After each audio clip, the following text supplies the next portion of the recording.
I walked into the most expensive country club in Alabama for my son's engagement party, and the first thing I heard was the bride whispering to her friends with a sneer, "The stinky country boy is here." My throat tightened.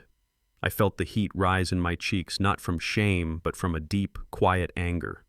I turned to leave to salvage the last shred of my dignity, but my son Trey grabbed my arm. His grip was tight, painful. I expected an apology. I expected him to defend his father. Instead, he leaned in and whispered something that froze the blood in my veins. "Don't you dare walk out of here, old man. I mortgaged your farm this morning. If you leave this party and embarrass me, you will lose everything by sunrise, including Mom's grave."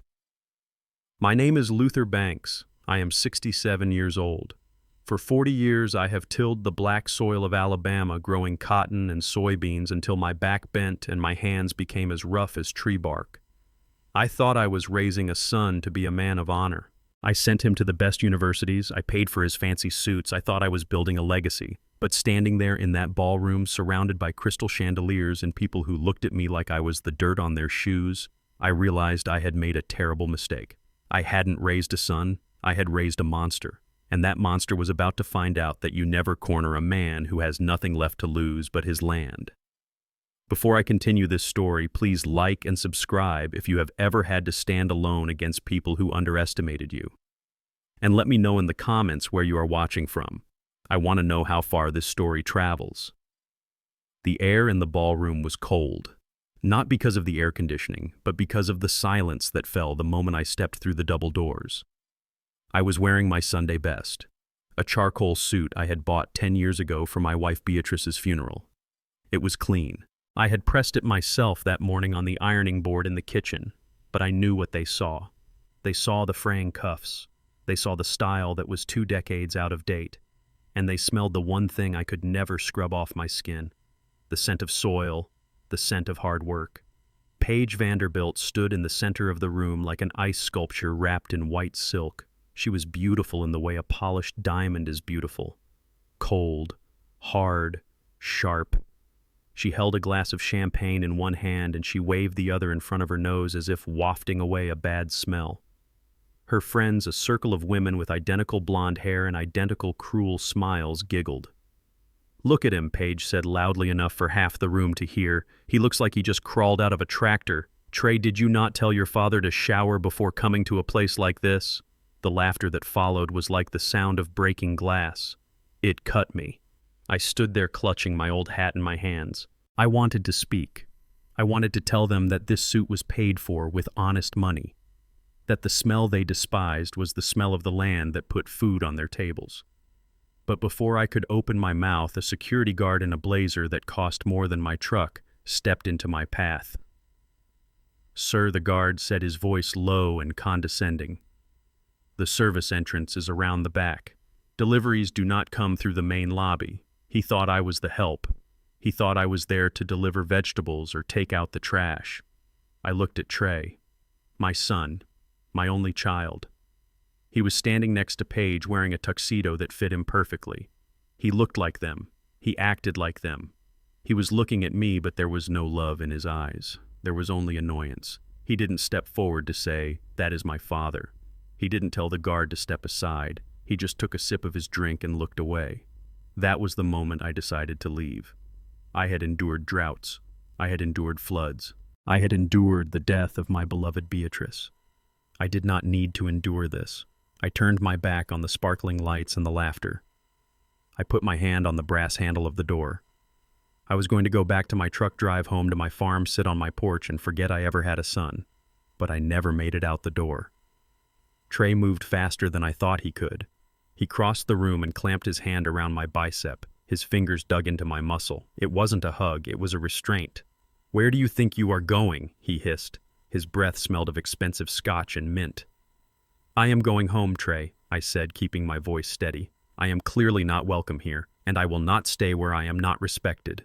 "You are staying," he said. His voice dropped to a whisper, a venomous sound that only I could hear. "You are going to walk back in there. You are going to smile. You are going to shake hands with Richard and Caroline. And you are going to pretend you are the happy, grateful country bumpkin father."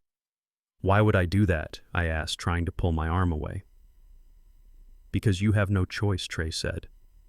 And then, he dropped the bomb that destroyed my world. I forged your signature this morning, Dad. I used the power of attorney you signed last year for the tractor loan. I leveraged the entire farm, the house, the fields, the barn, everything. I stopped struggling. The room seemed to tilt. You did what? I have debts, Dad, Trey said, and for a second the arrogance slipped and I saw panic. Bad debts, crypto, poker. It doesn't matter. I owe a lot of money. I needed collateral. So I used the farm. If you walk out of here and ruin this engagement, Richard will pull his investment in my firm. If he pulls the investment, I can't make the payments. And if I miss the payment tomorrow morning, the bank seizes your land. He leaned closer, his face inches from mine. His eyes were wild. Mom is buried under the oak tree behind the house, Dad. If the bank takes the farm, they will dig her up and pave over her to build a subdivision. Do you want that? Do you want Mom to be bulldozed because you were too proud to eat some cold appetizers? I looked at him. I looked for the little boy who used to run through the cornfields laughing. I looked for the young man who cried when his mother died, promising to protect her legacy. He was gone. In his place was a stranger, a desperate, greedy stranger who had sold his soul and my life to keep up appearances. I felt a coldness settle in my chest. It wasn't fear. It was something heavier. It was the death of hope. Fine, I said. My voice sounded hollow to my own ears. I will stay, Good Trey said, instantly releasing my arm and smoothing his jacket. He smiled a fake bright smile for the room. That is a good boy. Now go sit down. Paige had a table set up for you. He pointed to the far corner of the room near the swinging doors of the kitchen and the restrooms, a small table hidden in the shadows. I walked to the table. I could feel the eyes of the guests on me. I heard their whispers. Is that the father? Why does he look like that, poor Paige? I sat down. The chair was wobbly. There was no centerpiece on my table, just a half-empty basket of bread rolls that looked like they had been taken from another table. I sat there while the party swirled around me. I watched my son laugh with men who looked like they had never worked a day in their lives. I watched him kiss Paige, the woman who had called me Stinky, and realized they were perfect for each other. Both hollow, both cruel. A shadow fell over my table. I looked up. It was Richard Vanderbilt, Paige's father, the patriarch of this nest of vipers. He was a tall man with silver hair and a face that looked like it was carved from expensive marble. He held a cigar in one hand and a tumbler of whiskey in the other. He didn't offer me a drink. So you are Luther, he said. He didn't ask. He stated it, like he was identifying a fungus on his lawn. I am, I said. I didn't stand up. Richard looked around the room, taking in the opulence that he likely paid for with money he didn't actually have. He leaned down, bringing his face close to mine. He smelled of old leather and arrogance. Trey tells me you have about 500 acres out on Highway 9, he said. That is right, I said. My family has worked that land for 3 generations. Richard chuckled. A dry sound. 3 generations of dirt farmers. What a waste. You know, Luther, I am a developer. I have a vision. He gestured with his cigar ash falling onto the tablecloth near my hand. When Trey and Paige take over that property, and they will take over sooner rather than later, we are going to change things. That old farmhouse of yours, the one with the rotting wood, we are going to burn it down. It is an eyesore. We are going to flatten those cornfields. Put in a 18-hole golf course. Maybe a clubhouse right where your barn stands. He smiled, a shark showing its teeth. It will be an improvement, Luther. It will finally smell like money instead of manure. You should be grateful. Your son is marrying up. He is elevating your bloodline. Try not to ruin it for him by existing too loudly tonight. He patted my shoulder. 2 hard, condescending taps. Then he walked away laughing as he rejoined his wife Caroline, who was busy judging the waiters. I sat there frozen. My hand gripped a fork so hard the metal began to bend. Burn it down. He wanted to burn down the house where Beatrice and I spent 40 years, where we raised Trey, where I held Beatrice's hand as she took her last breath. He wanted to pave over the soil that my grandfather bought with his freedom money. He wanted to turn my life's work into a playground for men who played games while men like me fed the world. And Trey, my son. He knew this. He had agreed to this. He had forged my signature not just to pay a debt but to hand over my legacy to these vultures. I looked at the breadbasket. I looked at the kitchen doors swinging open and shut, giving me glimpses of the staff working, sweating, rushing. They looked more like family to me than the people in this room. Something shifted inside me. It was a click, like a lock snapping shut or a trigger being pulled. I wasn't sad anymore. I wasn't ashamed of my suit or my smell. I was a farmer. And a farmer knows that before you plant a new crop, sometimes you have to clear the weeds. You have to burn the field to get rid of the pests. Trey thought he had me trapped. He thought the threat of the mortgage and his mother's grave would make me obedient. He thought I was just a senile old man who would sign whatever was put in front of him to save his son. He was wrong. I reached into the inner pocket of my jacket. My fingers brushed against the cool glass of my old flip phone. I didn't use it much, but I knew one number by heart: Henderson.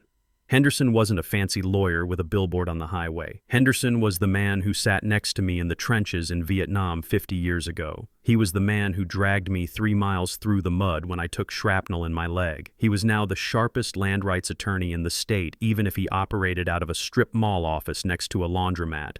And 5 years ago, when I first started noticing the greed in Trey's eyes, Henderson and I had set up a failsafe, a specific legal structure for the farm that Trey knew nothing about. I watched Trey laughing at the head table, raising a glass of champagne. He looked so confident. He thought he had won. I opened my phone under the table. I typed a text message.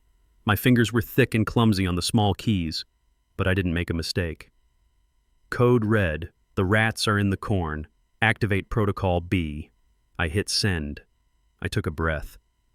The air in the ballroom still smelled of expensive perfume and hypocrisy, but underneath it I could smell something else. Faint but distinct. It was the smell of a storm coming.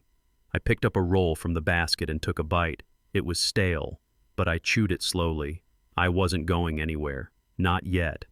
I was going to stay right here. I was going to watch them celebrate. I was going to let them climb as high as they could, because the higher they climbed, the harder they would fall when I cut the ladder out from under them. Trey looked over at me. He saw me eating the bread. He smirked and whispered something to Paige. She giggled. They thought I was defeated. They thought I was just the stinky country boy happy for a crumb. Enjoy it, son, I thought. Enjoy the champagne, because it is the last thing you are ever going to taste that you didn't pay for with your own sweat. The waiter walked by and dropped a napkin. I picked it up. Sir, let me get that, the waiter said, rushing over. No, son. I said, my voice calm and deep. I got it. I wiped my mouth. Let the games begin. The party was still roaring behind the double doors, but the hallway was quiet and cold. Trey did not let go of my arm. He dragged me past the kitchen staff who looked down at the floor and past the security guards who smirked. We were not going to the exit. We were going deeper into the country club, into the private wing where the real business was conducted. Trey stopped in front of a heavy mahogany door and pushed it open. Inside, the air smelled of stale cigar smoke and lemon polish. It was a library or an office lined with books that looked like they had never been opened. Paige was already there, sitting on the edge of a massive leather desk. She was swinging her legs back and forth like a bored child. Next to her stood a man I did not recognize. He was wearing a suit that was too shiny, and his smile was too sharp. He held a leather briefcase against his chest like a shield. Close the door, Trey said. He shoved me into a chair. It was a low chair designed to make the person sitting in it feel small while everyone else towered over them. I sat down and placed my hat on my knees. I looked at my son. He was pacing back and forth, his hands running through his hair. He looked like a trapped animal. What is this? I asked, my voice calm. This is the solution, Paige said. She hopped off the desk and picked up a stack of papers from the briefcase man. She threw them onto the desk in front of me. The papers slid across the polished wood and stopped just inches from my hands. Sign it, she said. I looked down. The top page was titled General Durable Power of Attorney. I knew what those words meant. I had seen them before when my own father lost his mind to dementia and we had to take care of him. But I was not my father. My mind was as sharp as a plow blade. This gives you control over everything, I said, looking up at Trey. My bank accounts, my medical decisions, the farm. It is for your own good, Dad, Trey said, stopping his pacing. He leaned against the mantel of the fireplace, trying to look casual, but his eyes were twitching. "You are getting old. You are forgetful. We are worried about you. We do not want you to get scammed by some con artist. We will keep the farm safe. We will manage the accounts. You will not have to worry about a thing." "You mean I will not have to worry because I will own nothing," I said. "Stop being dramatic," Paige snapped.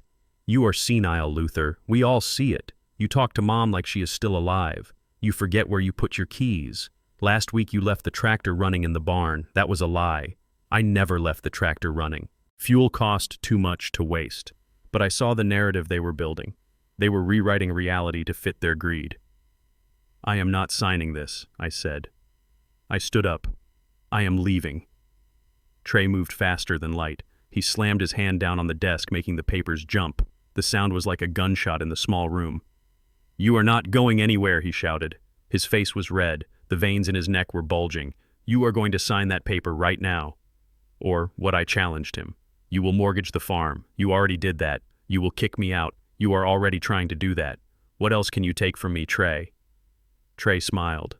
It was a cruel, ugly smile that did not belong on my son's face. "I can take your name," he whispered. I froze. "Do you think the people in this town know about 1980? He asked softly. "Do you think Richard and Caroline know that their daughter is marrying the son of a convicted felon?" My breath caught in my throat. 1980. The year I lost 2 years of my life. I was 22 years old, driving home from a late shift at the mill. A store had been robbed 3 towns over. The police were looking for a black man in a truck. Any black man. Any truck. They pulled me over. They planted a gun under my seat. I spent 24 months in a cell the size of a closet before the real robber was caught and confessed. I was exonerated. My record was expunged. But the shame, the memory of the cage, the smell of the prison yard, those things never left me. I had never told anyone in this town except Beatrice. And Beatrice had told Trey on her deathbed, making him promise to never judge me for it. Now he was using it as a weapon. Imagine the headlines. Trey continued, his voice silky and dangerous. Local farmer hid violent criminal past. Fraud. Theft. Who knows what else we could dig up or invent. If you do not sign this paper, I will leak the mugshot. I will tell everyone you are a danger to society. I will ruin your reputation so thoroughly that you won't be able to buy a bag of seed in this county without people spitting on you. I looked at him and I felt something inside me die. The last tiny ember of hope that my son was just misguided or desperate was extinguished. This was evil, pure, calculated evil. He was willing to destroy his own father's history to secure his future. I sat back down slowly. I let my shoulders slump. I let my hands tremble. I needed them to see a broken man. I needed them to see a victim. "You promised your mother," I whispered. "You promised you would never speak of that." "Mom is dead," Trey said coldly. "And business is business. Sign the papers, Dad. Do not make me destroy you." I looked at the papers. I looked at the lawyer who was staring at the ceiling, pretending he wasn't witnessing blackmail. I looked at Paige, who was checking her reflection in her compact mirror. And then I remembered. I remembered a rainy afternoon 5 years ago. I was sitting in Henderson's office, the small room next to the laundromat that smelled of detergent and old paper. Henderson had poured us 2 fingers of cheap bourbon. "Luther," he had said, "if that boy of yours ever goes bad, he is going to go after the land. It is the only thing of value he sees." "What do?" I had asked. "We separate it," Henderson had said. "We split the atom. In this state, land ownership and mineral rights can be 2 different things. You keep the surface rights in your name. That is the dirt, the corn, the house. But the mineral rights, everything below the grassroots, we put that into a separate LLC, a holding company, and we make you the employee of that company, not the owner." I had signed the papers that day. I didn't think I would ever need them. I didn't think there was anything under my soil but worms and rocks. But Henderson was paranoid, and I trusted him. Black Soil Minerals LLC was the owner of everything beneath my feet. And the sole beneficiary of that company was not me, and it was certainly not Trey. It was a charitable trust set up in Beatrice's name. Trey could sell the surface, he could build a golf course, he could pave it over, but he could not sell what lay beneath. And if he tried to dig, if he tried to develop, he would need the permission of the mineral rights owner. Me. But he didn't know that. He looked at the farm and saw one big piece of pie. He didn't know I had already eaten the filling and left him only the crust. I looked up at Trey. I let a tear roll down my cheek. It wasn't hard. I was crying for the loss of my son, not for the loss of my land. "Please," I said, my voice cracking, "please don't send me away. That house is all I have. Beatrice is there." "Sign the paper," Old Man Page said, snapping her compact shut. "Stop begging. It is pathetic." I reached for the pen. My hand shook. I made sure it shook. I hovered the tip of the pen over the signature line. "I will sign," I said softly. "But you have to promise not to tell anyone about 1980. "I promise," Trey said instantly. His eyes were glued to the pen. He was hungry for it. I pressed the pen to the paper. I wrote my name. Luther Banks. But I did something else. Something Henderson had taught me. If you are ever forced to sign something, Henderson had said, if you ever have a gun to your head or a knife to your throat, sign your name, but leave off the tail on the S. And put a small dot after your first name. That is our code. That means duress. That means the signature is void. I wrote Luther. I put a small dot. I wrote Banks. I let the S trail off without the underline I had used on every check and document for 40 years. It looked real. To anyone who didn't know, it looked like the shaky signature of a defeated old man. I pushed the paper across the desk. Trey grabbed it. He didn't look at the letters. He didn't look at the dot. He just saw his victory. He grinned and handed the paper to the lawyer, who stamped it immediately. "Done," Trey said. He let out a long breath. He looked at me and his face changed. The mask of the desperate son fell away and the face of the landlord appeared. "Get out," he said. What I asked. "Get out of my office," Trey said. "Get out of this party, and get out of my house. You have 24 hours to pack your things." "But you said you would manage the assets," I stammered. "You said I would be safe." "You will be safe," Page said, smiling. "We found a lovely facility for you. It is state-run, so it is free. They specialize in severe dementia cases. You will fit right in. The county poorhouse, the place where they sent the indigent and the forgotten. That was their plan. They weren't going to care for me. They were going to discard me." I stood up. I didn't have to pretend to be shaky anymore. My knees felt weak, not from fear, but from the sheer weight of the betrayal. "You are my son," I whispered. "I am a businessman," Trey corrected. "And you are a liability. Now go, before I have security drag you out." I turned and walked to the door. I opened it and the sound of the party rushed in to meet me. Laughter, music, clinking glasses, a celebration paid for with my blood and my sweat. I walked out of the office. I didn't look back. I walked through the kitchen, past the startled chefs, and out the back door into the cool night air.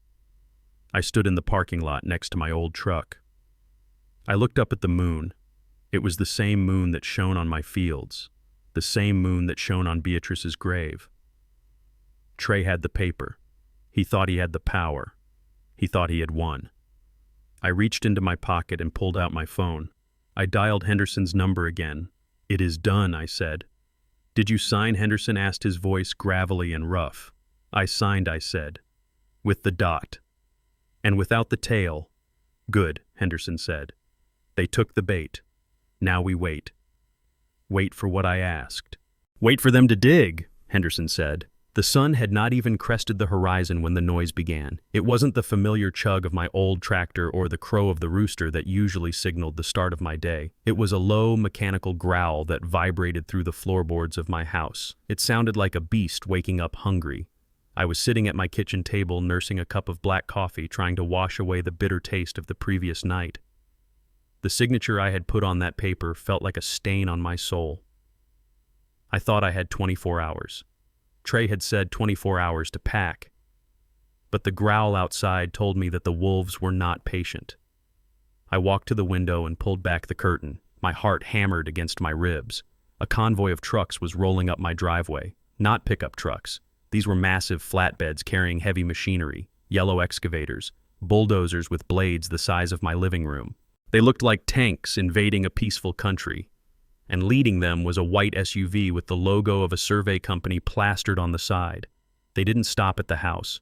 They didn't knock on the door. They drove straight past the porch and veered off the gravel road directly into the south pasture. "No," I whispered the word. The south pasture wasn't just grass. It was where Beatrice had planted her zinnias 40 years ago. Every spring that field exploded in color. Red, orange, pink. It was her pride. It was where we took our anniversary photos. It was the only part of the farm I never tilled for crops because Beatrice said the earth needed to be beautiful just as much as it needed to be useful. The lead bulldozer dropped its blade. I heard the sickening crunch of metal hitting earth. It tore into the soil, ripping up the dormant flower beds, flipping the dark earth over like a scar. I didn't think. I reacted. I ran to the gun cabinet by the back door. My hands were steady now. The trembling from the lawyer's office was gone, replaced by a cold, hard fury. I grabbed my double-barrel shotgun. I didn't load it. I didn't intend to shoot anyone. But in Alabama, a man walking out with a shotgun speaks a language that everyone understands. I kicked the screen door open and marched out onto the porch. The morning air was cool, but my blood was boiling. "Get off my land!" I bellowed. My voice was loud enough to cut through the engine noise. The driver of the SUV stepped out. He was a thick-set man with a clipboard and a bright orange vest. He looked at me, then he looked at the gun. He didn't raise his hands. He didn't look scared. He looked bored. He signaled to the bulldozer operator to cut the engine. The silence that followed was heavy. "You are trespassing," I shouted, walking down the steps. "Turn those machines around or I will call the sheriff." The man in the orange vest smiled. It was a tired, patronizing smile. He walked toward me, meeting me halfway between the porch and the ruined pasture. "Mr. Banks," I assume he said, "put the toy away before you hurt yourself. We are not trespassing. We have a work order." He pulled a folded piece of paper from his clipboard and held it out. I didn't take it. I kept my grip on the shotgun. "I didn't order any work," I said. "This is my farm, and you are tearing up my wife's garden." "Your son ordered it," the man said. "Trey Banks. He called us at 6 this morning, said it was an emergency rush job. He wants the soil samples and the topographical survey done by noon. Said something about expediting a loan." Trey. He hadn't even waited for the ink to dry. He hadn't even waited for me to pack a bag. He was erasing me. He was erasing Beatrice. "I don't care what my son said," I spat. "He doesn't own this land yet. I do. Now get out." The man sighed. He shook the paper at me. "Look, old-timer, I don't want any trouble. But this right here is a copy of a general power of attorney signed and notarized yesterday evening. It gives your son full authority to manage this property. Legally speaking, his voice is your voice, and his voice said dig." He pointed to the bulldozer. "Now you can stand there with that empty gun and go to jail for menacing a worker, or you can go back inside and pack your boxes like a good boy. If you pull that trigger, you die in prison. If you call the sheriff, he will look at this paper and he will tell you the exact same thing. You gave away your rights, Mr. Banks. Don't get mad at me because you have buyer's remorse." He turned his back on me. He waved his hand at the bulldozer operator. "Fire it up," he yelled. The engine roared back to life. Black smoke belched into the clean morning air. The blade dropped again, crushing the remaining zinnias, turning my memories into mud. I stood there, defeated. The shotgun felt heavy and useless in my hands. The man was right. I had signed the paper. I had signed it to save my reputation, but in doing so, I had doomed my sanctuary. I watched them tear up the earth for another minute, feeling every gouge in the soil as if it were happening to my own flesh. Then I turned and walked back into the house. I closed the door and locked it, as if that could keep the destruction out. I needed help. I needed to know what I was fighting. I went to the kitchen and grabbed my phone. I dialed Henderson. It rang 4 times before he picked up. "Luther," Henderson said. His voice was rough with sleep. "It is 7 in the morning. Did you do it?" "They are here, Henderson," I said. My voice was shaking. "Bulldozers. They are digging up Beatrice's garden. Trey sent them." "I know," Henderson said. "I saw the filing." Trey didn't waste a second. He registered that power of attorney with the county clerk at 8 a.m. sharp. "But listen to me, Luther. I have been up all night. I dug into the people behind this. The Vanderbilts." "What about them?" I asked.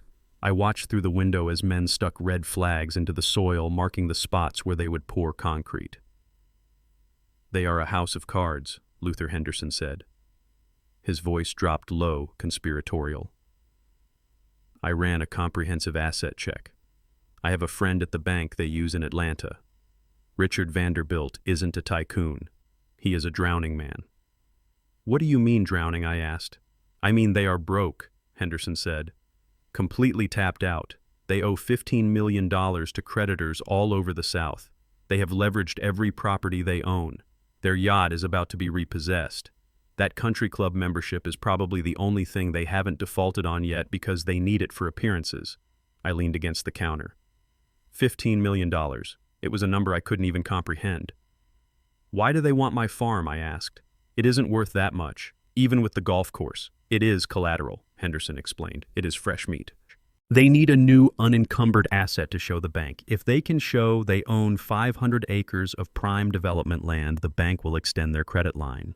They will get a construction loan for the golf course, probably $20 million. They will use that loan to pay off the interest on their old debts and keep the lifestyle going for another year. It's a Ponzi scheme, I whispered. Exactly, Henderson said. And Trey is the sucker. He thinks he is marrying into royalty. He thinks he is becoming a partner, but they are just using him. They need his clean credit and your land to stay afloat. Once they get the loan, they will bleed the project dry and leave Trey holding the bag. Your son isn't just selling you out, Luther. He is walking into a trap that will destroy him. I looked out the window again. The bulldozer was moving toward the barn now. Trey wasn't just a villain, he was a fool. A desperate, greedy fool who was being played by people who were even greedier than he was. He was destroying his heritage to buy a ticket onto a sinking ship. So we stop them, I said. We use the mineral rights. We show them the LLC paperwork. We tell them they can't build a golf course because the Black Soil Minerals Company doesn't authorize it. Henderson said. I can file an injunction this morning. I can have a sheriff's deputy out there in an hour to shut down those bulldozers. We can reveal that you don't own the subsurface rights and that any development requires the consent of the trust. It will stop the loan. It will save the farm today. I opened my mouth to say, do it. To say, save my home. Save Beatrice's garden. But then I hesitated. If we stop them now, Trey learns nothing. If we stop them now, Richard Vanderbilt just walks away and finds another victim. If we stop them now, I am just the stubborn old man who ruined his son's big break. Trey will hate me forever. He will blame me for his failure. He will never understand that I saved him. I looked at the photograph of Beatrice on the mantel. She was smiling. She always told me I was too soft on the boy. She told me I shielded him too much. Let him fall, Luther, she used to say. A man only learns when he hits the ground. Henderson, I said. Yeah, Luther. Don't file the injunction. There was a silence on the line.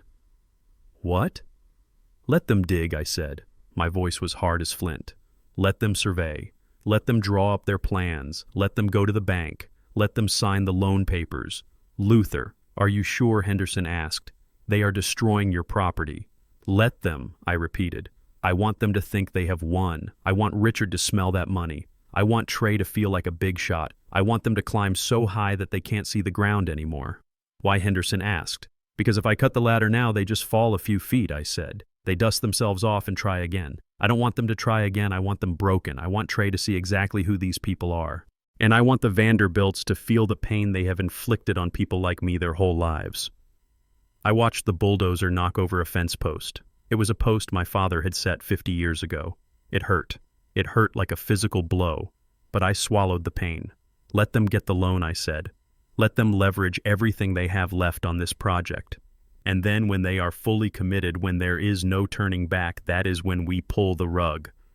You are a hard man, Luther Banks, Henderson said. I never realized how hard. The soil is hard, Henderson, I said. That is why it yields a harvest. So we wait, Henderson asked.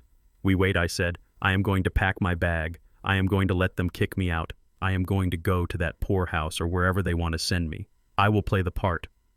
All right, Henderson said. I will get the papers ready. But Luther, watching them tear up your home is going to be hell. I know, I said.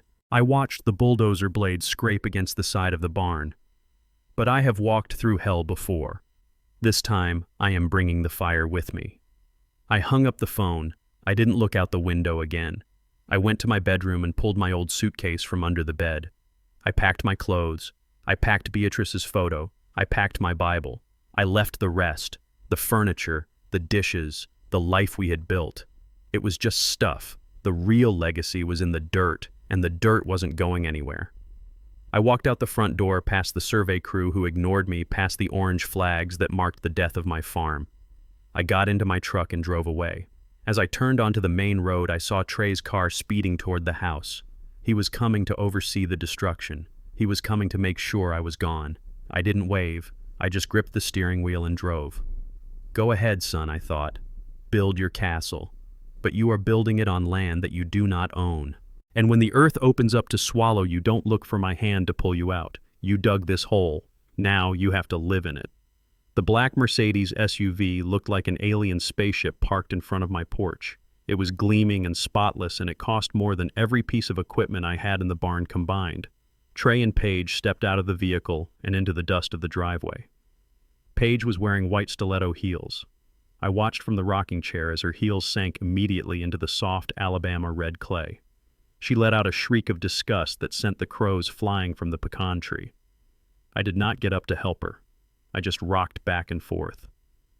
The wood of the chair creaked a rhythm I had known for 40 years. They approached the house like they were inspecting a crime scene or a garbage dump. Paige held a silk handkerchief over her nose. She looked at the peeling paint on the railings. She looked at the flower pots that were now empty because the bulldozers had crushed the garden. She looked at me. This place is a disaster, she said. Her voice was not a whisper this time. It was a statement of fact. She didn't even say hello. Trey walked up behind her. He was wearing designer jeans and a polo shirt that was too tight. He looked at the house where he had taken his first steps, and I saw nothing in his eyes but calculation. It is rough, babe, Trey said, putting a hand on her waist. But the bones of the land are good. We just have to clear the debris. Debris. That is what he called the home I built with my own hands. That is what he called the roof that sheltered him from the storms. Paige walked up the steps and kicked a loose board on the porch. A piece of rotten wood broke off and clattered to the ground. It is not just rough, Trey, she said. It is a health hazard. Look at this wood. It is infested. The whole structure is probably full of termites and mold. We cannot renovate this. It would cost a fortune to bring it up to code for the clubhouse. She turned to him and pointed a manicured finger at my front door. Burn it, she said. The words hung in the air like smoke. Burn it. She wanted to burn the kitchen where Beatrice had taught Trey to bake cornbread. She wanted to burn the living room where we opened Christmas presents. She wanted to burn the bedroom where I still slept on my side of the bed, leaving room for a ghost. Trey looked at me, then he looked at the house. For a second, I thought he might hesitate. I thought he might remember the height chart we carved into the doorframe of the pantry. I thought he might remember the nights we spent on this porch listening to the rain. Burn it, Trey agreed. He nodded his head. You are right, babe. It is trash. We will level it. A controlled burn is cheaper than demolition anyway. We can claim it was an electrical fire and maybe get a little extra from the insurance before we break ground on the golf course. He was talking about insurance fraud now. He was talking about arson. And he was doing it right in front of me because he thought I was already gone. He thought I was just a piece of furniture waiting to be moved. I felt the rage rising in my chest, hot and sharp. I wanted to stand up. I wanted to grab him by the collar and throw him off my porch. I wanted to tell him that he was the only trash on this property. But I remembered Henderson's advice. Let them climb Luther. Let them think they are untouchable. So I swallowed the rage. I let it burn a hole in my stomach, and I slumped my shoulders. I let my jaw go slack. I made my eyes look glassy and distant. It was the hardest thing I have ever done. I had to become the weak old man they wanted me to be. I looked up at Trey and blinked slowly. Is your mother coming home soon, son? I asked. My voice sounded thin and wavering. She went to the market this morning to get flour for the biscuits. She should be back by now. The stove is cold. Trey froze. He looked at me and his eyes narrowed. Then a slow, cruel smile spread across his face. He turned to Paige. Did you hear that he asked her? Hear what Paige asked, looking at her muddy shoes with disdain. He thinks Mom is at the market, Trey said. He let out a laugh that sounded like a bark. Mom has been dead for 10 years, Paige. He has completely lost it. Paige looked at me. Her expression changed from disgust to delight. It was the look of a predator spotting a limp in the prey. Are you serious? She asked. He does not know she is dead. Watch this, Trey said. He leaned down and spoke to me loudly like I was deaf. Dad, Mom is not coming home. Mom is gone. Do you remember? I furrowed my brow. I looked around the yard, pretending to be confused. Gone, I repeated. No, she said she was making peach cobbler. She promised. Why is she so late? I am hungry, Trey. Where is my supper? Trey stood up and clapped his hands together. This is perfect, he said to Paige. Do you see this? This is the golden ticket. What do you mean? Paige asked. The competency hearing, Trey said. We do not need to forge anything complicated. We do not need to pay off expensive doctors to lie. We just need to record him. If the judge sees this, if the judge sees him asking for his dead wife, he will grant me guardianship in 5 minutes. It will be a slam dunk. We can put him in the state facility by the end of the week." Paige smiled. It was a smile that made her look like a shark. "Can we do it before the wedding?" she asked. "I do not want him there, Trey. You saw him at the engagement party. He is an embarrassment. If he starts asking for dead people in front of my father, I will die of shame." "We will try," Trey promised. "But even if we cannot get the court order by Saturday, we will keep him hidden. We will stick him at a table in the back, but after the honeymoon he is gone. I promise you, babe. He will be in a room with padded walls, and we will be sitting on this porch drinking wine. They discussed my imprisonment right in front of my face. They planned the destruction of my life as if I were a dog that needed to be put down. They didn't even lower their voices. Why would they?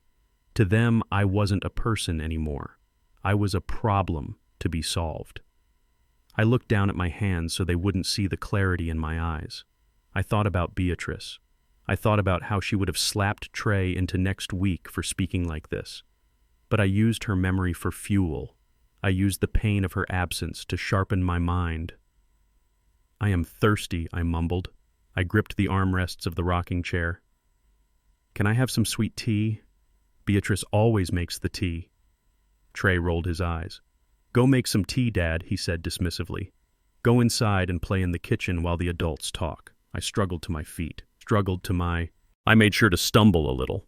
I leaned heavily on the doorframe. "I will make tea," I said. "I will make tea for the guests." Beatrice would want me to be polite. I shuffled into the house. As soon as the screen door slammed behind me, my posture straightened. The fog in my eyes cleared. I moved quickly and silently across the living room to the old roll-top desk in the corner. I opened the bottom drawer and reached into the back behind the boxes of old tax returns.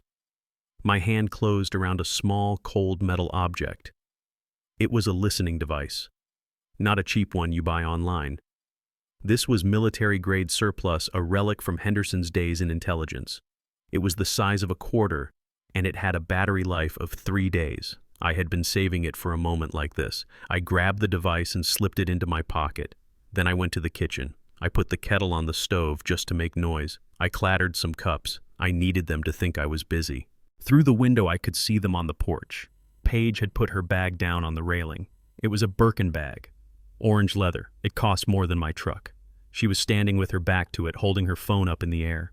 She was live streaming. "Hey guys," she was saying to her phone, her voice pitching up an octave into a fake, cheerful squeal. "Just checking out the new property. It is a bit of a fixer-upper right now, but just wait until you see what we do with it. We are going to have the most amazing clubhouse right here." Trey was standing next to her, preening for the camera. I poured 3 cups of water. I didn't bother with tea bags. I put them on a tray. I needed a reason to get close to that bag. I kicked the screen door open again. I walked out carrying the tray with shaking hands. The water slopped over the sides of the cups. "Tea," I said. "I brought tea for the nice lady." Paige didn't even look at me. She was too busy talking to her followers. "And the best part is the view," she was saying. "Look at those hills. All of this is going to be ours. We are building a legacy." I walked past them. I moved toward the railing where the orange bag sat open. "Careful, Dad," Trey snapped, not looking away from the phone. "Don't drop that."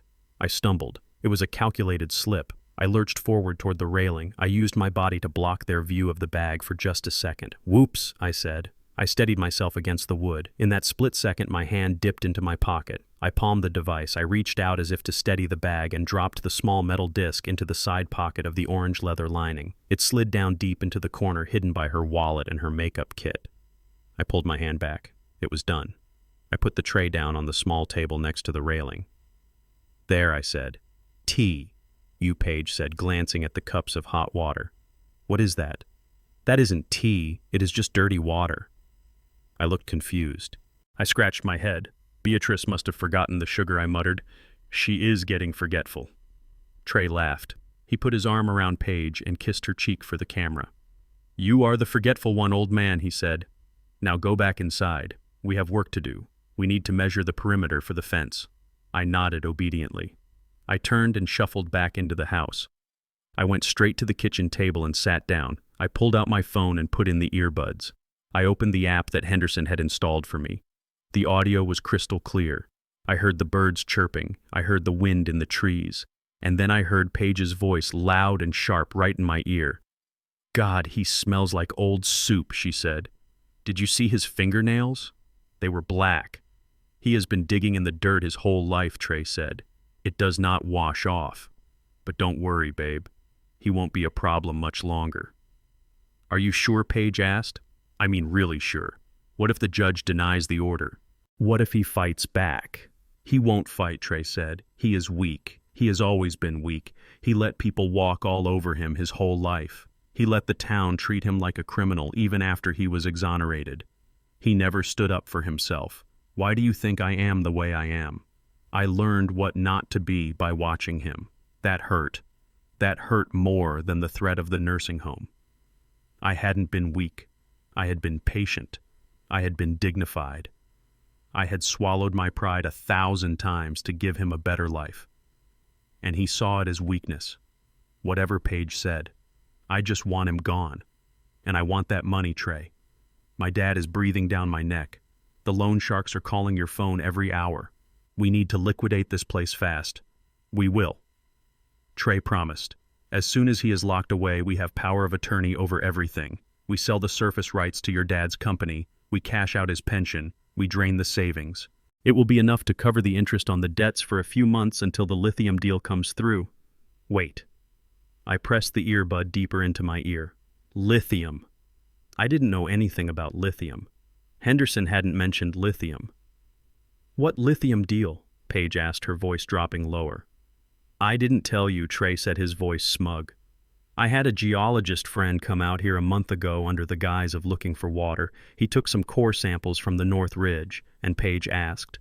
"And this dirt isn't just good for cotton," Trey said. "There is a massive deposit of lithium under the North Ridge. It is worth millions, Paige. Tens of millions. That is why I need the farm. The golf course is just a cover story for your dad's investors. The real money is under the ground." My heart stopped. Then it started beating again with a slow, heavy rhythm. They weren't just stealing the farm for a golf course. They knew there was a fortune under the soil. A fortune Trey thought he was going to steal from me. But Trey had made a fatal miscalculation. A mistake so big it was going to bury him. He thought owning the land meant owning what was underneath it. He didn't know about Black Soil Minerals, LLC. He didn't know that 5 years ago I had severed the surface rights from the mineral rights. He didn't know that the lithium he was drooling over didn't belong to the farm anymore. It belonged to the trust. And the trustee of that trust was me. I took the earbuds out. I sat in the silence of my kitchen. A slow smile spread across my face. It wasn't a nice smile. It was the smile of a man who just realized he was holding a royal flush while his opponent was betting the house on a pair of twos. "You want to dig, son?" I whispered to the empty room. "Go ahead and dig. You are just digging your own grave." I sat in the dark of my living room with only the moonlight cutting across the floorboards. The house was silent, but my head was filled with noise. I adjusted the volume on my phone and pressed the earbud deeper into my ear canal. The audio feed from the bug I had planted in Paige's bag was crisp and terrifying. I could hear the clinking of silverware and the hum of a restaurant in the background. They were out celebrating the destruction of my life. "We need to finalize the facility details tonight," Paige said. Her voice was sharp. "I called Sunrise Senior Living this afternoon. Do you know how much they want for a semi-private room? $5,000 a month, Trey. 5,000. That is 60,000 a year. It is a nice place, though," Trey said. His voice sounded muffled, like his mouth was full. "They have a garden. They have activities. It is dignified. Dignified does not pay the mortgage," Paige snapped. "We cannot afford dignified. We are bleeding money. Every cent we squeeze out of that farm needs to go to my dad's creditors or your bookie. We cannot waste $5,000 a month on an old man who thinks his dead wife is making peach cobbler." There was a pause. I heard the sound of liquid being poured into a glass. "So what do you suggest?" Trey asked. "I found another option," Paige said. "The South District State Facility." I felt a cold hand grip my heart. The South District Facility was infamous. It was a warehouse for the forgotten. It was where the county sent the indigent, the addicts who had burned out their brains, and the elderly who had no one left to fight for them. It was a place of urine smells and concrete floors. "Paige, that place is a hellhole," Trey said. His voice wavered. It is full of criminals and homeless people. They sedate the patients just to keep them quiet. Dad might be losing it, but he is not an animal. He is a liability, Paige hissed, and right now he is a very expensive one. The state facility is free, Trey. $0. That saves us 60 grand a year. Do you want to save your father's dignity, or do you want to save your own skin? Because if we don't make the payments next week, you are going to be the one living on the street. The silence that followed was heavy. I held my breath, waiting for my son to defend me, waiting for him to say that there were lines he would not cross, that throwing his father into a pit of despair was too high a price. Fine, Trey said softly. Do it. Put him in the state home.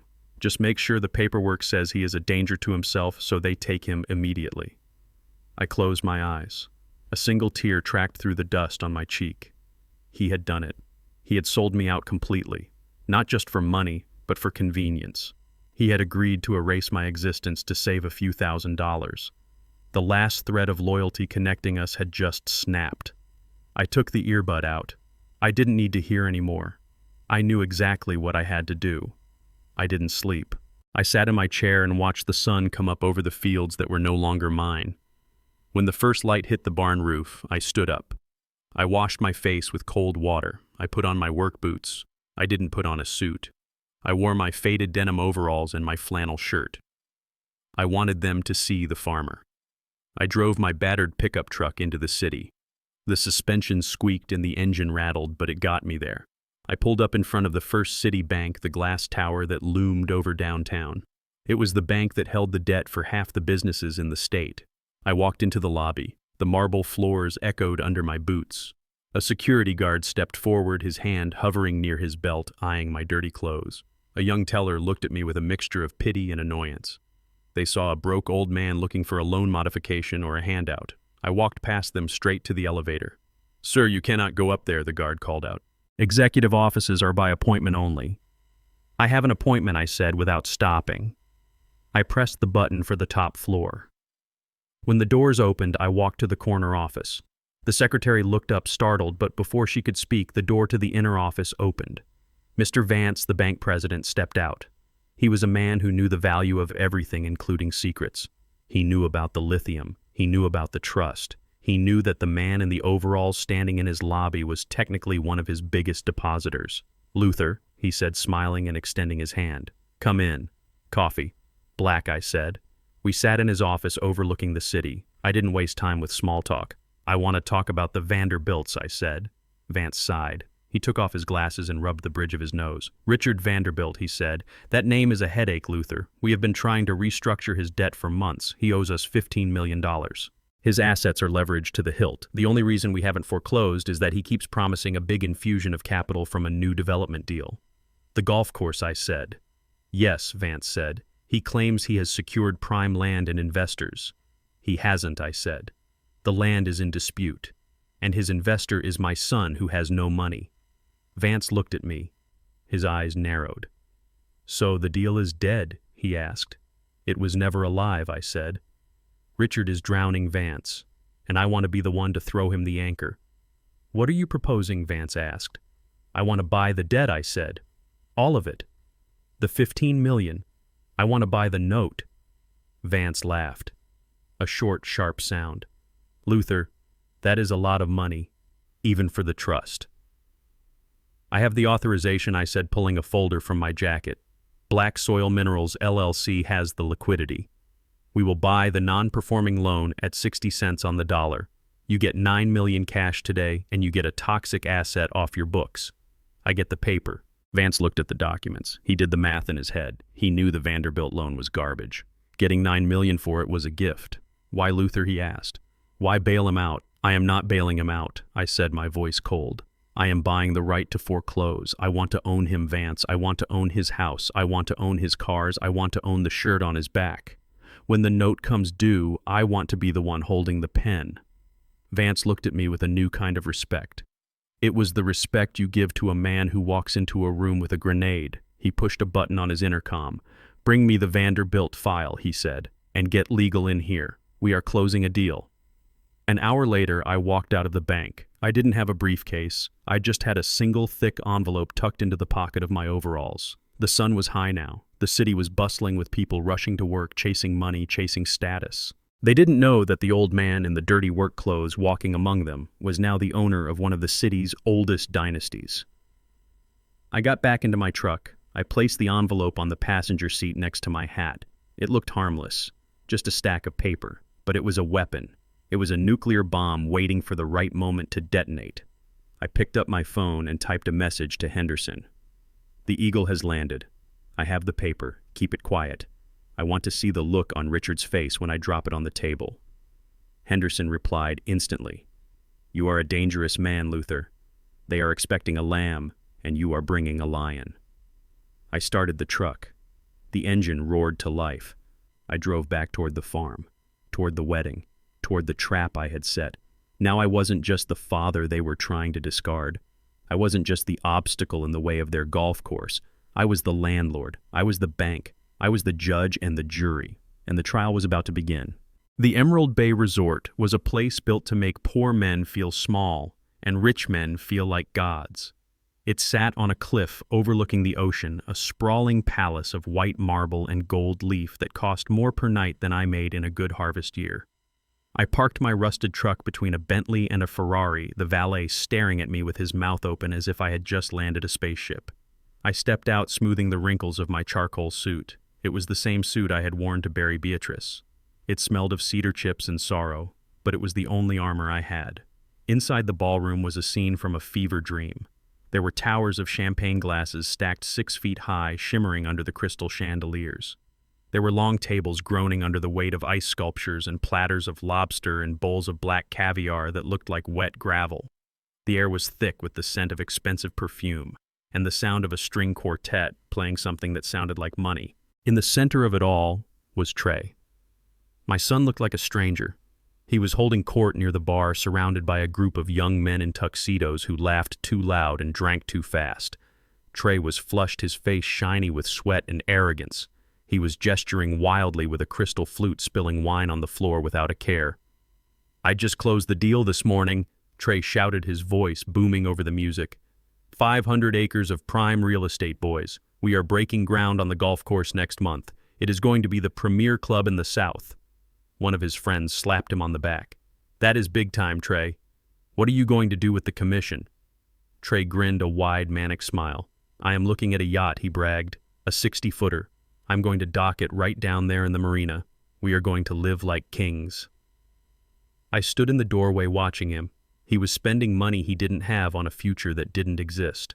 He was selling a farm that wasn't his to sell. He looked at the room with the hunger of a starving wolf who finally found a carcass, but he didn't realize the meat was poisoned. I took a breath and stepped into the light. The moment I crossed the threshold, the temperature in the room seemed to drop. Heads turned, eyes narrowed. I saw the whispers start behind hands covered in diamonds. "Who is that? Is that the help? Why is he wearing that old suit?" I kept walking, my boots clicking loudly on the marble floor. I wasn't there to make a scene. Not yet. I was there to witness the fall. But before I could get more than 10 feet into the room, a wall of white silk blocked my path. It was Paige. She looked like a queen in her designer gown, but her eyes were cold and hard as flint. She put a hand on my chest, stopping me dead. "What do you think you are doing?" she hissed, her voice low and venomous. "I am coming to my son's wedding," I said calmly. "Not looking like that you are not," she snapped. She looked me up and down, her nose wrinkling in disgust. "You look like a gravedigger, Luther. This is a black tie event. That suit is offensive, and you are ruining my aesthetic." She pulled out her phone, checking the screen. "I have a live stream scheduled in 10 minutes, she said. "I have 50,000 followers waiting to see the entrance. You cannot be in the background. You look poor. You look dirty. You will ruin the frame." I looked at her. She was worried about a video on a phone while her entire life was built on a lie. "So where do you want me to go?" I asked. Paige pointed a manicured finger toward the far corner of the ballroom near the swinging doors of the kitchen. There was a small round table sitting in the shadows, almost hidden behind a large potted palm tree. It was the table for the vendors. The photographer's assistant was sitting there. The limo driver was sitting there. "You sit there," she ordered. "Out of sight. Do not move. Do not talk to the guests. And for God's sake, do not try to hug me." I walked to the table in the corner. I sat down next to the limo driver, a heavy-set man who looked uncomfortable in his uniform. He nodded to me. I nodded back. I felt more kinship with him than I did with anyone at the head table. I watched from the shadows as the party swirled on. It was a carnival of excess. Waiters passed trays of food that cost more than my weekly grocery bill. People laughed and toasted to the happy couple, unaware that the ground beneath them was already crumbling. A few minutes later, Trey detached himself from his admirers and walked over to my table. He didn't look happy to see me. He looked annoyed, like I was a stain on his perfect evening. He didn't sit down. He stood over me, swaying slightly. "You made it," he said, his voice thick with drink. "I told you I would stay," I said. "I keep my word." "Good," Trey said. He reached into his pocket and pulled out a money clip. He peeled off a crisp $100 bill and flicked it onto the table. It landed in front of me next to the bread plate. "Here," he said. "What is this?" I asked, looking at the money. "Taxi fare," Trey said. "And a tip. Look, Dad, I know you don't fit in here. These aren't your people.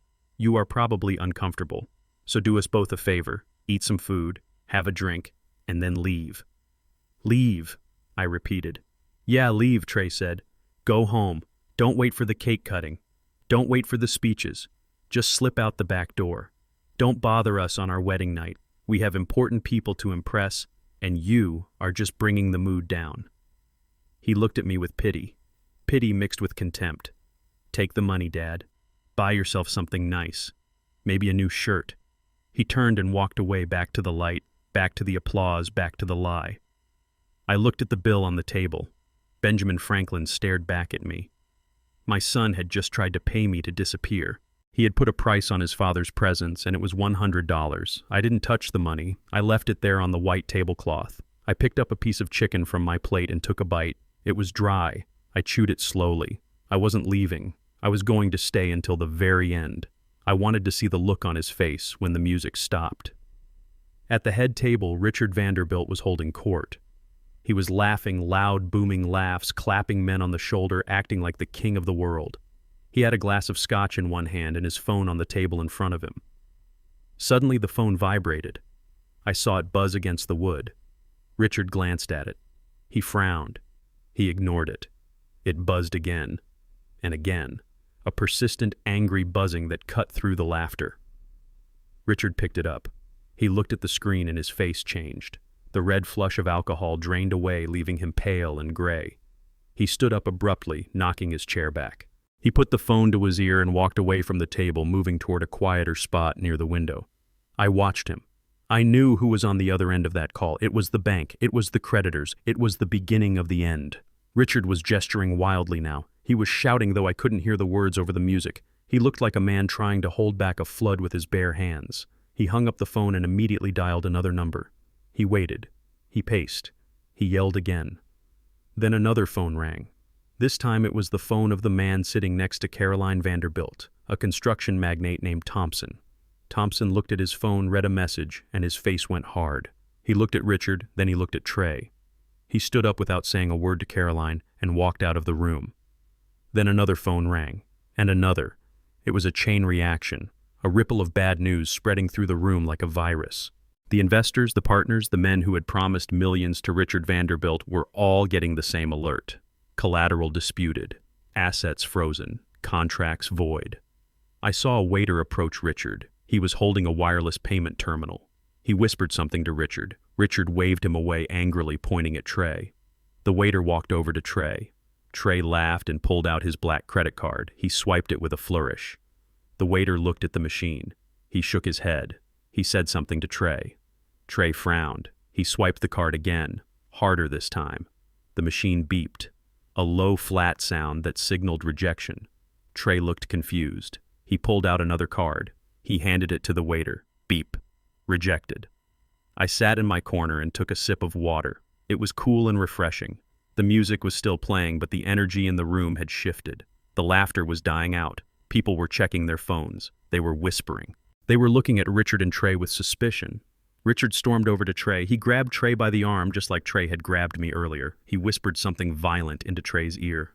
Trey looked shocked. He looked scared. He looked around the room, his eyes wide and panicked. He was looking for a lifeline. He was looking for someone to blame. His eyes swept over the crowd and landed on me.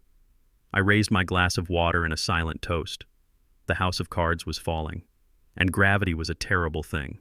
The string quartet was playing a waltz, but the rhythm of the room had changed. It was no longer the smooth sway of celebration. It was the jagged, erratic beat of panic. I watched from my table in the shadows as a man in a dark suit walked onto the floor. He was not a guest. He was the resort manager. I recognized him from the name tag on his lapel. Mr. Sterling. He moved with the grim purpose of an executioner walking toward the gallows. He didn't look at the flowers or the ice sculptures. He looked only at Trey. Trey was laughing at something one of his friends had said, holding his empty glass out for a refill that wasn't coming. When Mr. Sterling tapped him on the shoulder, Trey spun around, annoyed. He looked like a king who had been interrupted by a peasant. "Excuse me, sir," Mr. Sterling said. His voice was not loud, but it cut through the chatter like a knife. "We have a problem with the billing. The pre-authorization on the card on file has been voided by the issuing bank." Trey rolled his eyes. He let out a dramatic sigh for the benefit of his audience. "Voided," he repeated loud enough for the nearby tables to hear. "It is probably just a fraud alert. I have been spending a lot of money today. You know how it is. Big transactions trigger the safety protocols." He reached into his tuxedo jacket and pulled out a sleek black metal card. It was the kind of card that was heavy in the hand. The kind of card that was supposed to open any door. He held it out between two fingers, not even looking at the manager. "Just run this one," Trey said, "and bring another bottle of Dom to the table. This is tedious." Mr. Sterling took the card. He didn't walk away to a register. He pulled a wireless terminal from his pocket. He inserted the card right there in front of everyone. The machine whirred. The little screen lit up blue. Trey smirked at Paige, who was watching with a bored expression. Then the machine beeped. A harsh, flat tone. Transaction declined. Mr. Sterling looked at the screen, then at Trey. "I am sorry, sir. This card has been declined." Trey's laugh was brittle now. "That is impossible," he snapped. "Run it again. You probably put the chip in wrong." Mr. Sterling ran it again. "Beep." Declined. "Try the magnetic strip," Trey ordered, his voice rising. "The chip is probably faulty." Mr. Sterling swiped the card. Beep. Declined. The silence around the head table was growing. It was spreading outward like ripples in a pond. The guests who were closest stopped eating. They put down their forks. They turned their heads. Nothing entertains rich people more than the smell of someone else's money burning. Trey's face flushed a deep, ugly red. He snatched the card back and shoved it into his pocket.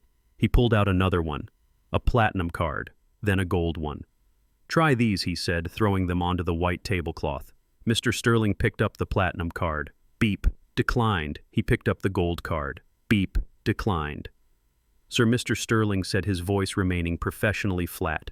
"The system is flagging these accounts as frozen. Not over limit. Frozen. That usually indicates a seizure order or a total asset lockdown. We require the second installment of $250,000 immediately. If payment is not rendered, we will have to pause the service and ask the guests to vacate the premises." "Vacate," Paige shrieked. She stood up so fast her chair fell over backward. "You cannot kick us out. This is my wedding. Do you know how many followers are watching this?" She grabbed her purse, the orange bag where I had planted the bug. She dug through it frantically and pulled out a silver card. "Use mine," she spat. "My father gave me this card for emergencies, and this incompetent staff is definitely an emergency." Mr. Sterling took her card. The room held its breath. Beep. Declined. Paige stared at the little machine as if it had just insulted her mother. "No," she whispered. "That card has no limit. It is linked to the family trust. The family trust that is currently being digested by the bank," I thought. The trust that was built on debt and lies. Suddenly, Richard Vanderbilt stood up. The patriarch. The man who had threatened to burn down my house. He slammed his fist onto the table, making the silverware jump. His face was purple. "Enough of this nonsense," Richard roared. He walked around the table, towering over the manager. "Who do you think you are? Do you know who I am? I am Richard Vanderbilt. I own half this state. I could buy this hotel and fire you just for sport." Mr. Sterling did not flinch. He did not step back. He looked at a tablet he was holding in his other hand. He scrolled down once, then he looked Richard in the eye. "I know exactly who you are, sir," Mr. Sterling said. "You are Richard Vanderbilt. And according to the notification we received from the First City Bank 10 minutes ago, You are currently in default on loans totaling $15 million. Your assets have been frozen by court order pending a foreclosure audit. The words hung in the air, heavy and toxic. $15 million. Frozen. Foreclosure. The guests gasped. It was a collective sound, a sudden intake of breath that sucked the oxygen out of the room. The whispers turned into a roar. Did you hear that? Bankrupt. Foreclosure. I knew they were leveraging too much. Richard stumbled back. It was the first time I had ever seen him look small. He looked at his wife Caroline, who was clutching her pearls, looking around wildly for an exit. That is a lie, Richard stammered, but the fight had gone out of him. He looked at his phone, which was vibrating again on the table. He didn't answer it. He knew who it was. Trey looked at Richard. He looked at the declined cards scattered on the table. He looked at the waiters, who were beginning to clear the plates of uneaten lobster. Then he looked at me. His eyes were wide and bloodshot. Panic was giving way to rage. He needed a target. He needed someone to blame for the fact that his carriage was turning back into a pumpkin. And in his mind, there was only one person who could have caused this. He moved toward me. He didn't walk. He stormed. He knocked over a chair. He pushed a waiter aside, sending a tray of champagne flutes crashing to the floor. The sound of breaking glass silenced the room completely. Everyone watched him. They watched the groom in his perfect tuxedo marching toward the dirty old man in the corner. Trey reached my table. He didn't stop. He grabbed the lapels of my old suit and hauled me out of my chair. He was strong, fueled by adrenaline and humiliation. "What did you do?" he screamed. His spit hit my face. "What did you do, old man? You called the bank, didn't you? You revoked the power of attorney." I didn't struggle. I let him hold me. I let the room see him shaking his own father. I let them see the violence in him. I didn't revoke anything, son, I said calmly.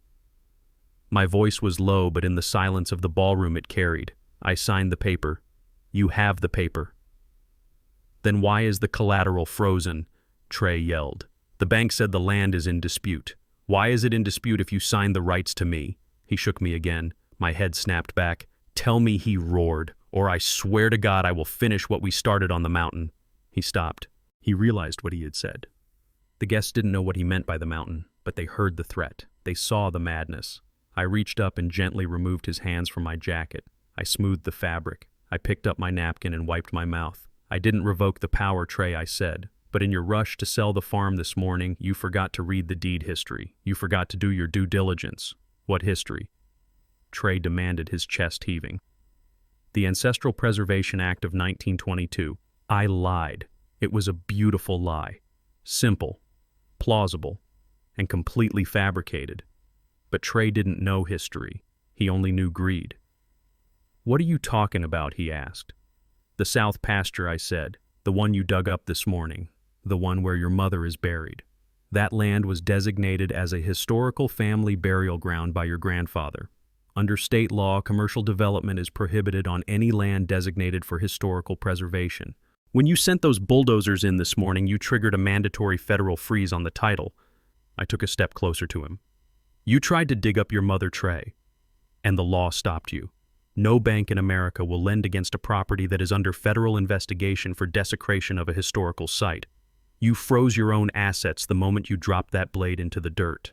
Trey stared at me. His mouth opened, but no sound came out. He looked at Richard. Richard looked horrified. You dug up a graveyard, Richard shouted. You idiot. You told me the title was clean. I didn't know, Trey stammered, backing away from me. He never told me. You never asked, I said. You were too busy trying to bury me to check if the ground was sacred. It wasn't true. There was no act of 1922.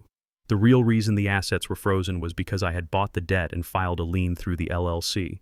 But this lie, this story of a son's greed violating the sanctity of a mother's grave, was far more damaging in front of this crowd. It painted him not just as a failure, but as a monster. The room turned on him. I could feel it. The sympathy evaporated. They weren't looking at a victim of banking errors. They were looking at a man who would bulldoze a cemetery for a golf course. I turned to Mr. Sterling, the manager. Sir, I said, I believe my son is unable to pay for this party. Mr. Sterling nodded. That appears to be the case. Then I suggest you lock the doors, I said, because I don't think they have enough gas in their cars to get home. Trey looked at me with pure hatred.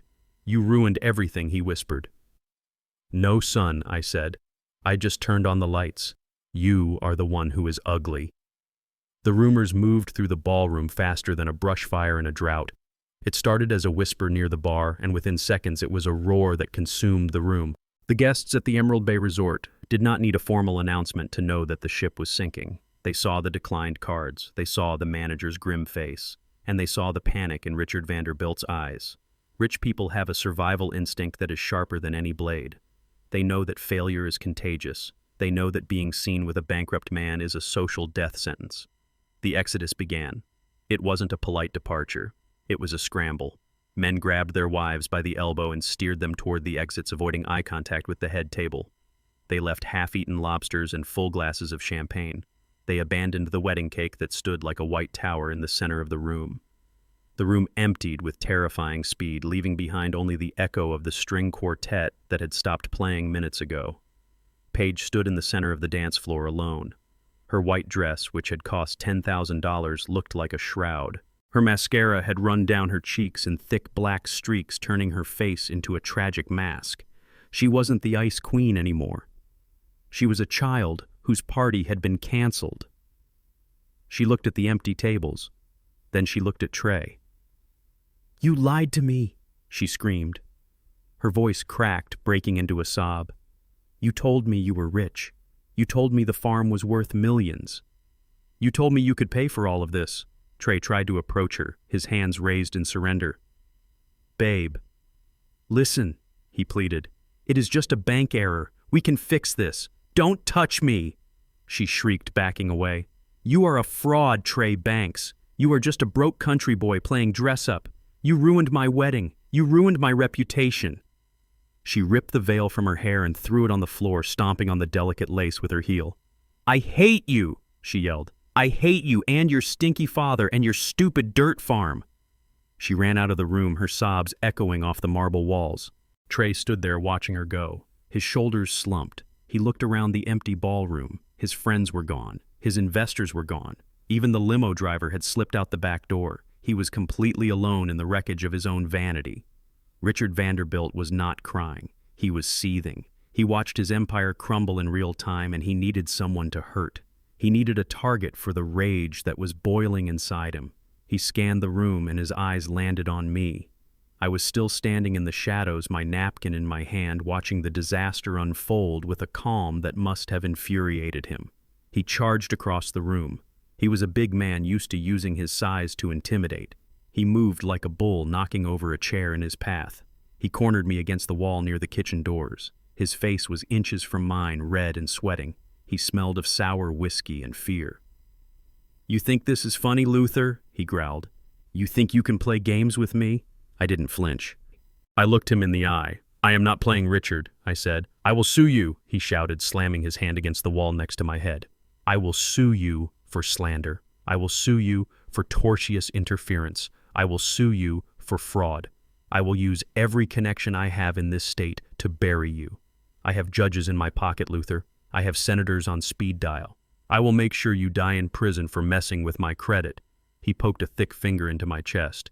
"You messed with the wrong family dirt farmer. By tomorrow morning you won't even own the shirt on your back. I will take your land. I will take your truck. I will dig up your wife's bones myself just to spite you." I grabbed his finger. I didn't squeeze it hard enough to break it, but I held it firm. I moved it away from my chest. I stood up straighter. I let my full height fill the space. I wasn't just a farmer anymore. I was the storm he had ignored.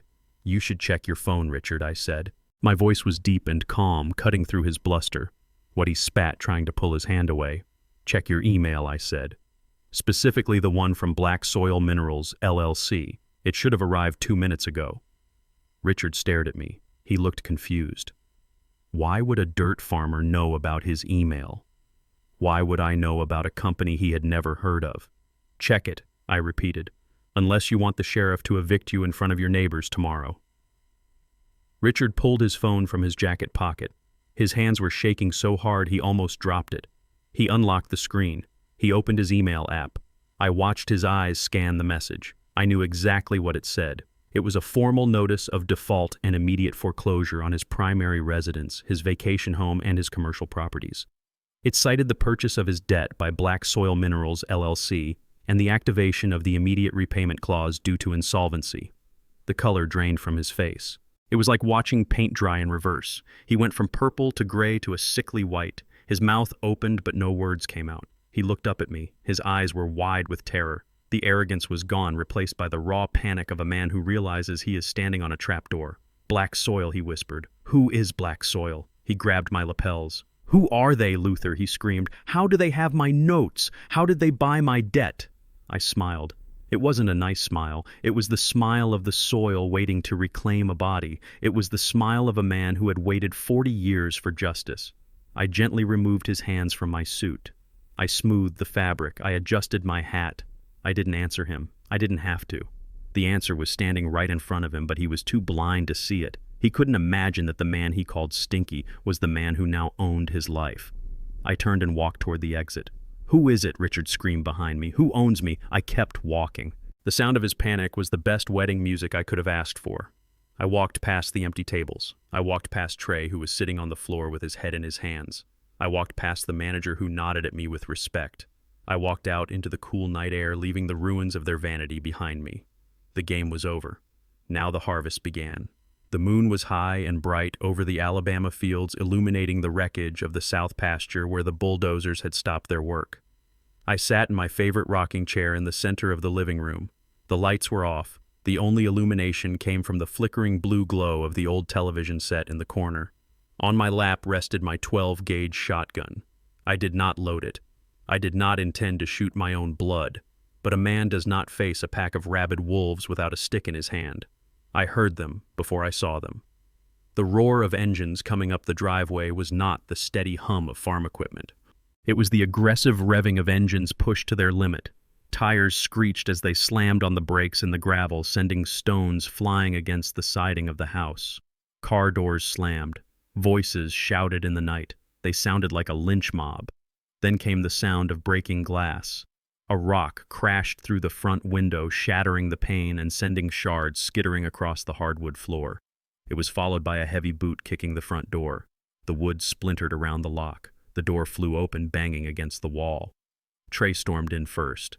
He was no longer the polished groom in the tuxedo. His jacket was gone.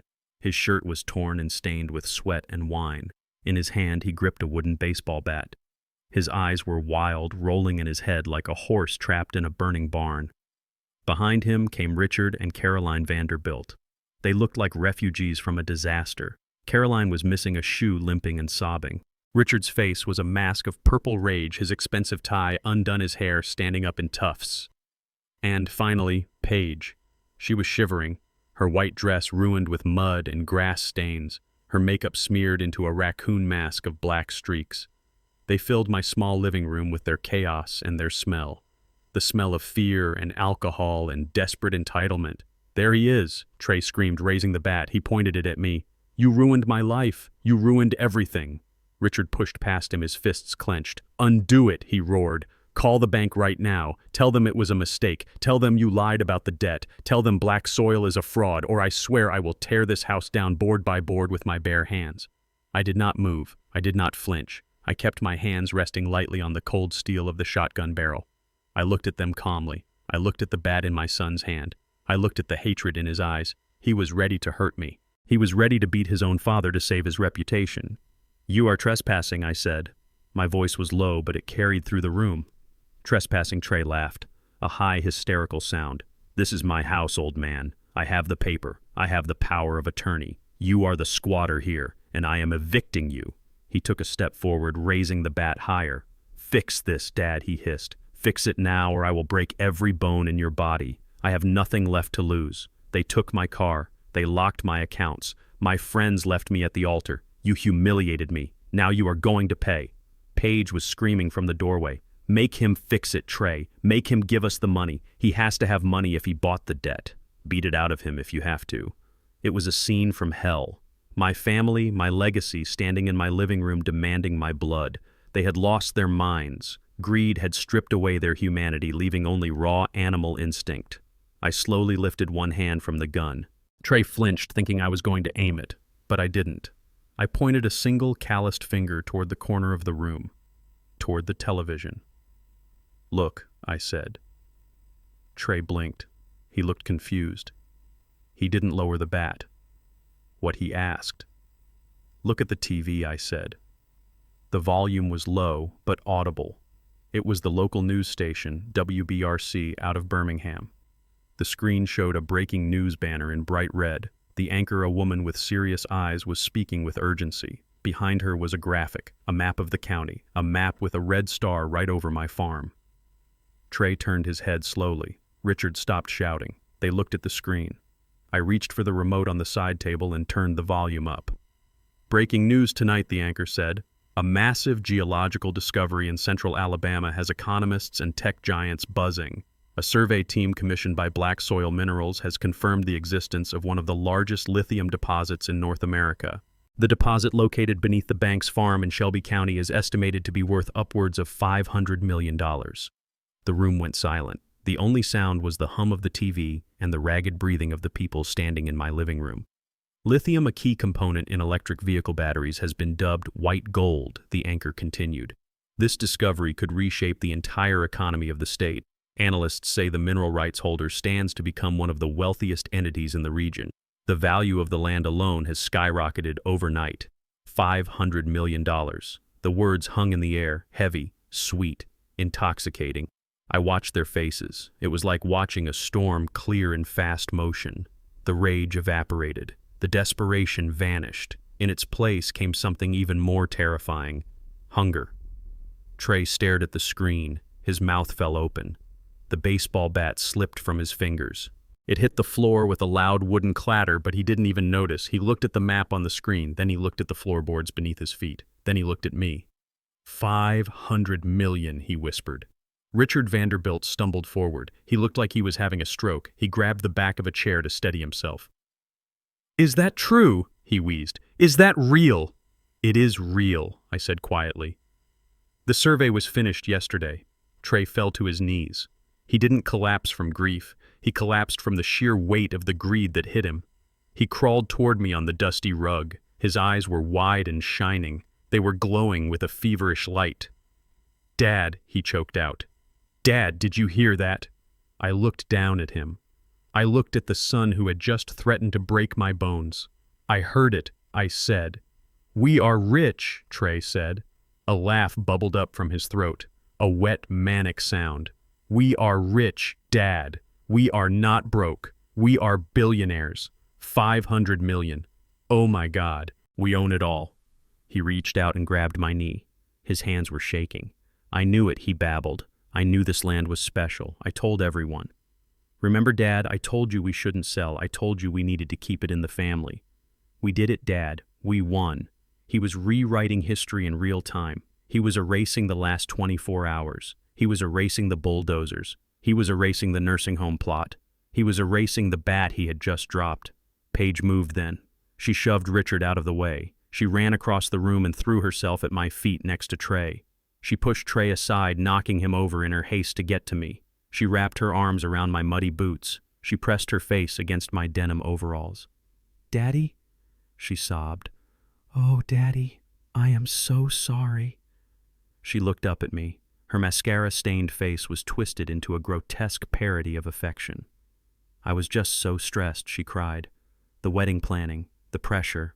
I didn't mean any of it. You know I love you, right? You are the best father in the world. I was just protecting you. I wanted to make sure you were safe." She stroked my leg. Her fingers, which had held the phone to live stream my humiliation, were now caressing the fabric of my work clothes. "We are family," she crooned. "We stick together. We forgive each other. Right, Daddy? We can build the biggest house right here. You can have the whole wing. Anything you want. We will take care of you forever." I looked at them. My son and his wife kneeling on my floor, worshiping me. But they weren't worshiping me. They were worshiping the lithium under my chair. They were worshiping the lottery ticket they thought I represented. It was the most disgusting thing I had ever seen. The violence I could handle, the anger I could understand. But this immediate, shameless pivot, this transformation from murderers to beggars in the span of 30 seconds, it made my skin crawl. It revealed the absolute emptiness of their souls. They had no pride. Oh, they had no honor. They only had an appetite. Richard and Caroline were moving closer now, too. Richard was smoothing his hair, trying to look dignified again. Caroline was smiling a tight, tremulous smile. Luther. Richard said, his voice booming with fake conviviality. You old fox. You knew, didn't you? That is why you bought the debt. You were protecting the asset. Smart. Very smart. I respect a man who plays his cards close to the vest. He held out his hand. Partner, he said. I looked at his hand. I looked at Paige clinging to my leg. I looked at Trey, who was weeping with joy and kissing my hand. I felt a laugh building in my chest. It wasn't a happy laugh. It was a dark, bitter thing. Family, I said. Yes, Trey cried, looking up with adoring eyes. Yes, Dad. Family. Us against the world. I reached into the pocket of my overalls. I pulled out a thick envelope. It wasn't the deed. It wasn't the debt papers. It was the folder I had taken from Trey's desk during the party. The folder containing the brochures for the state-run poorhouse. The folder containing the fake medical history he had paid to have created. I threw the folder onto the floor between them. It landed open, spilling papers across the rug. Is this how family treats? Family? I asked. Trey looked down. He saw the brochure for the South District Indigent Care Facility. He saw the forged doctor's note declaring me incompetent and dangerous. His face went pale. He looked up at me and the adoration flickered. Dad, that is not what it looks like, he stammered. It looks like you were planning to lock me in a cage, I said. It looks like you paid $50,000 to a forger to erase my mind so you could steal my pension. I stood up. I shook Paige off my leg like a tick. I gripped the shotgun. Get up, I said. They scrambled back. The fear returned, but it was different now. It was the fear of losing the prize. Dad, listen, Trey pleaded, standing up and holding out his hands. We can explain. We were desperate. But that is over now. We have the money. We don't need to do any of that. We can hire the best doctors for you. We can take you on trips. You will live like a king. I don't want to live like a king, I said. I want to live like a man who can trust his son, and that is impossible now. I kicked the baseball bat toward him. Pick it up, I said. Trey stared at the bat. What?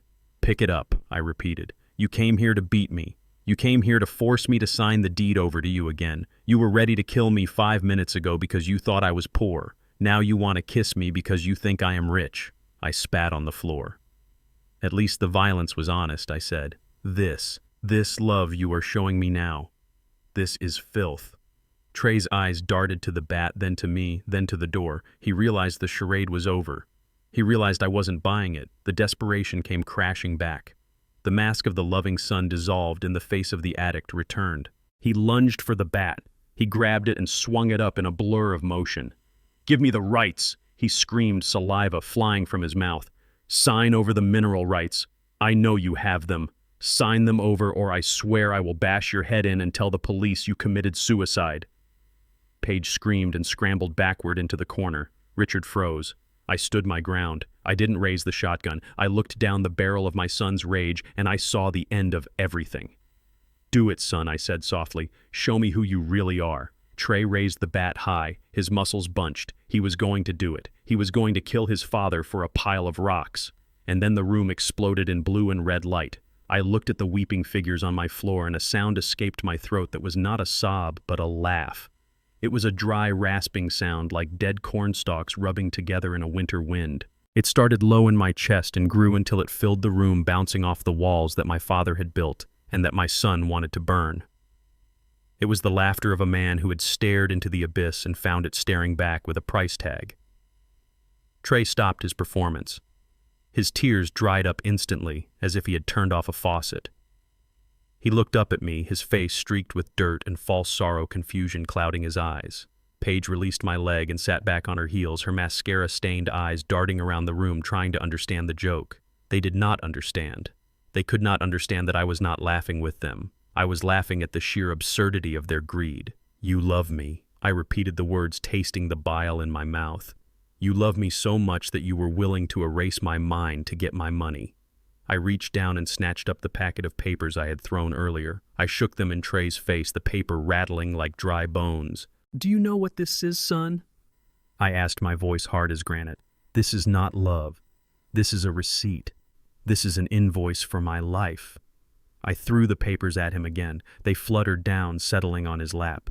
Read it, I commanded. Read the part where you certify that I am a danger to myself. Read the part where you authorize the state to medicate me until I cannot remember my own name. Read the part where you sign over my Social Security checks to your personal account. Trey looked down at the documents. He didn't read them. He knew what they said. He had paid $50,000 to have them created. $800 a month, I said, letting the number hang in the air. That is what my Social Security check is worth. $800. You were going to lock me in a warehouse full of strangers. You were going to let me rot in a bed with bed sores just so you could pocket $800 a month to pay the interest on your gambling debts. I looked at Paige. And you, I said. You were worried about my health. Is that why you looked up the life expectancy statistics for men in state care? I saw the search history page. I saw that you calculated I would be dead in 6 months. That was your timeline. 6 months to kill a man who never did anything but welcome you into his home. The room was silent except for the heavy breathing of the people who had tried to murder me. The mask of the loving family had slipped completely, and underneath was something ugly and raw. They weren't crying anymore. They were staring at me with the cold, hard eyes of people who had been caught. You thought I was stupid, I said. You thought the country boy was too slow to catch the city slickers. But you forgot one thing. A farmer knows how to spot a snake in the grass. We know how to set traps. Trey slowly stood up. The adoration was gone from his face. The desperation was gone. In their place was a hollow, dead look that chilled me to the bone. He realized that the charade was over. He realized that no amount of begging or crying was going to get him the mineral rights. He realized that I knew everything. He looked at the papers on the floor, then he looked at me. He wiped his face with the back of his hand, smearing the dirt and sweat. You think you are so smart? He said quietly. His voice was different now. It wasn't the voice of my son. It was the voice of a stranger. You think you have won because you have a few pieces of paper, but you don't understand, Dad. I cannot lose. I literally cannot lose. If I walk out of here without that money, I am dead anyway. The people I owe money to do not file lawsuits. They break legs. They burn down houses. He took a step toward me. I am not going to let you destroy me, he said. I am not going to let you sit on a pile of money while I get buried. I held my ground. I still had the shotgun in my hand, but I lowered the barrel slightly. I wanted to see how far he would go. I wanted to see if there was any bottom to his barrel. It is not your money, Trey, I said. It never was. It is my money, he screamed, his face twisting into a mask of rage. It is my inheritance. It is my birthright. You are just a steward. You are just a placeholder. You were supposed to die and leave it to me. That is how it works. That is the natural order, but you are too stubborn to die. He looked around the room frantically, his eyes landing on the shotgun in my hand. Then they darted to the corner where I kept my cleaning supplies. He saw the box of shells sitting on the shelf. He looked back at me. I realized then that I had made a mistake. I had brought a gun to a knife fight, but I hadn't loaded it. I had used it as a prop, a symbol of authority, but symbols mean nothing to a man who is drowning. Trey lunged. He didn't come for me. He came for the gun. He moved with the explosive speed of youth. He grabbed the barrel of the shotgun with both hands and wrenched it violently. I wasn't expecting it. I was 67 years old and tired. He was 32 and fueled by adrenaline. The gun ripped out of my hands. Trey stumbled back, clutching the weapon. He fumbled with the action, pumping the slide. Click-clack. The sound was loud and mechanical in the small room. He didn't know it was empty. He didn't check. In his mind, he was holding a loaded weapon. He raised the shotgun and pointed it straight at my chest. The dark hole of the barrel looked like an eye staring into my soul. Sign the papers, he screamed. His hands were shaking so hard the barrel wavered. Get the deed. Get the transfer forms for the LLC. I know you have them. Sign over the mineral rights now, or I swear to God I will blow a hole in you. Trey Richard shouted, stepping forward, his hands raised. Don't be an idiot. Put the gun down. Shut up, Trey roared, swinging the barrel toward Richard, then back to me. You shut up too. You are all against me. You all want me to fail. But I am not going to fail. I am going to be rich. He looked at me with wild eyes. Do it, Dad. Sign the papers. I will tell the police it was suicide. I will tell them you were depressed about Mom. I will tell them you lost your mind. With the medical records I bought, they will believe me. They will think you were a crazy old man who took the easy way out. He was planning my murder again. But this time it wasn't a subtle poison or a push off a cliff. It was direct. It was brutal. It was the end of the line. I looked at him. I looked at the boy I had taught to fish, the boy I had taught to drive, the boy I had held when he scraped his knee. I looked for him, but he wasn't there. There was only greed standing in his shoes holding a shotgun. "You will have to shoot me, son," I said softly. "Don't tempt me," Trey hissed. He pressed the stock against his shoulder. His finger tightened on the trigger. I watched the knuckle turn white. Paige let out a sound that was half scream, half whimper. She scrambled backward on the floor, her heels scraping against the wood. She looked at Trey, and for the first time since I met her, I saw genuine terror in her eyes. She wasn't looking at a meal ticket anymore. She was looking at a madman. "Trey," she whispered. "Trey, stop. This is murder. You cannot shoot him." Trey didn't look at her. He kept his eyes locked on me. "Shut up, Paige," he said through gritted teeth. "I am doing this for us. I am getting the money." "I don't want the money if we have to go to jail," Paige screamed. She stood up. Her white dress ruined her hands trembling. "I am not going to prison for you. I am not an accessory to this." She backed away, moving toward the door. "Where are you going?" Trey yelled, swinging the gun toward her for a split second. "I am leaving," Paige cried. "I am done. You are crazy. You are actually crazy." She looked at me, and I saw the shift. The allegiance broke. The rats were turning on each other. "Mr. Banks," she said, her voice high and panicked. "Mr. Banks." I had nothing to do with this part. I didn't know he had a gun. I didn't know he would go this far. "Please tell the police I tried to stop him." She was selling him out, just like she had sold me out an hour ago. She was a survivor, and survivors don't cling to sinking ships. Trey looked at her betrayal written all over his face. "You coward," he spat. "You wanted the money just as much as I did." "I wanted a golf course," Paige screamed back. "I didn't want a bloodbath." She fumbled with the doorknob, tearing it open and running out into the night. The sound of her footsteps crunching on the gravel faded away, leaving us alone in the room. Trey turned back to me. He was breathing hard, sweating profusely. He was alone now, truly alone. "It is just you and me, Dad," he said. His voice trembled, just like always. He steadied the gun. "Sign the papers," he whispered. "Last chance." I looked at the barrel. I knew the gun was empty. I knew he couldn't hurt me with a bullet. But he didn't know that. And the fact that he was pulling the trigger, the fact that he was willing to end my life for a signature, broke whatever was left of my heart. I stood tall. I didn't flinch. I looked him dead in the eye. "Shoot me," I said. My voice was thunder. What Trey stammered.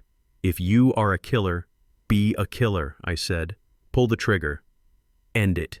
Show me that money is worth more than your soul. Show me that I failed completely as a father." Trey stared at me. Sweat dripped into his eyes. "I will do it," he screamed. "I will kill you. Then do it," I roared. "Stop shaking and shoot." Trey squeezed his eyes shut. He screamed a primal sound of frustration and greed, and he pulled the trigger. Click. The sound of the firing pin hitting empty air was louder than any explosion. Trey's eyes snapped open. He looked at the gun. He pumped the slide again. A shell did not eject. He pulled the trigger again. Click. He looked at me. Confusion washed over his face, followed by a dawning horror. "It is empty," I said. Trey lowered the gun slowly. He looked at the empty chamber. He looked at the man he had just tried to execute. "I never keep a loaded gun in the house, son," I said quietly. "You would know that if you ever spent any time here instead of running away." Trey dropped the shotgun. It clattered to the floor. He fell to his knees, his hands covering his face. He began to sob. Not the fake sobs of the party. These were real. These were the sobs of a man who realizes he has damned himself for nothing. I walked over to him. I looked down at the top of his head. I felt a great hollowness inside me. "You tried to kill me," I said. "You pulled the trigger." "Dad," he wept, reaching for my leg. "I didn't know. I didn't mean it." "You meant it," I said, stepping back out of his reach. "You meant every bit of it, and that is something I can never forgive." I turned away from him. I walked to the window. Outside, the red and blue lights were already pulsing against the barn wall, silently screaming in the night. Henderson had called them. The moment the first window broke, Henderson had made the call. "They are here," I said. "Who?" Trey asked, lifting his tear-stained face. The police, I said. And as if on cue, the sirens finally cut through the air, wailing like banshees coming to collect a soul. The flashing lights painted the room in strokes of red and blue, illuminating the horror on Trey's face. He was still on his knees, staring at the empty shotgun on the floor when the front door burst open. It didn't just open. It flew off its remaining hinge, kicked in by a boot far heavier than Trey's. Henderson walked in first. He wasn't wearing a suit. He was wearing a canvas jacket and holding a flashlight that cut through the gloom like a sword. Behind him, Sheriff Miller filled the doorway, his hand resting on his holster, flanked by 2 deputies with their weapons drawn. Drop it. Damn, the sheriff barked, though Trey wasn't holding anything but his own head. Hands where I can see them. Trey slowly raised his hands. They were shaking so violently I thought he might dislocate his wrists. He looked at the police, then at me, then back at the police. He looked like a child who had been caught playing with matches after burning down the house. It was self-defense, Trey blurted out, his voice cracking. He had a gun. He threatened me. Henderson stepped forward. He looked at the broken window. He looked at the splintered door frame. He looked at the baseball bat lying on the rug. Then he looked at Trey with a disgust so profound it seemed to age him 10 years. Save it for the judge, son, Henderson said. His voice was gravel and iron. We saw everything. Saw what? Trey stammered. You just got here. Henderson pointed a finger toward the ceiling, toward the small black dome nestled in the corner of the room right above the bookshelf. It was a security camera, not a dummy, a high-definition night vision camera with audio recording. Live feed, Henderson said. Streamed directly to the sheriff's station and my private server. We saw you break in. We saw you threaten him with the bat. We saw you pull the trigger on an unarmed man. We heard every word. Trey's face went white. He realized there was no lie big enough to cover this. He realized the world had watched him try to murder his father. Richard Vanderbilt tried to slip into the background, moving toward the shadows near the kitchen, but a deputy spotted him. Stay where you are, the deputy shouted. I didn't do anything, Richard yelled, raising his hands. I was just here to mediate. I tried to stop him. We heard you too, Richard, Henderson said, shining the flashlight in his face. We heard you demand he sign the papers. We heard you threaten to tear the house down. That is conspiracy to commit extortion and assault. You are just as guilty as he is. The deputies moved in. They grabbed Trey by the arms and hauled him to his feet. He didn't fight. He went limp, a dead weight of shame and failure. As they cuffed him, the metal clicking shut with a sound of finality, the room seemed to exhale. The violence was over. The law had arrived. But the betrayal wasn't finished. Paige was cowering in the corner near the fireplace, hugging her knees. When the deputies approached her, she scrambled up, her eyes wide and manic. She pointed a shaking finger at Trey. It was him, she shrieked. It was all him. He forced me to come here. I didn't want to do it.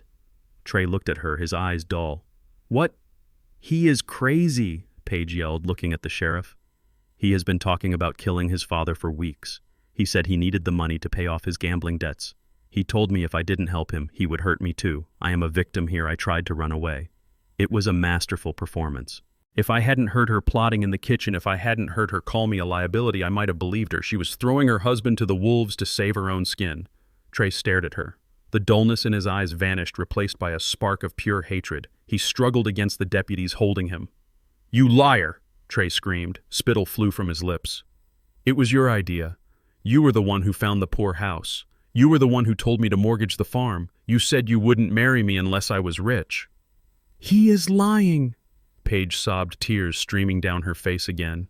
He is a monster. Look what he did to his own father. I was scared for my life.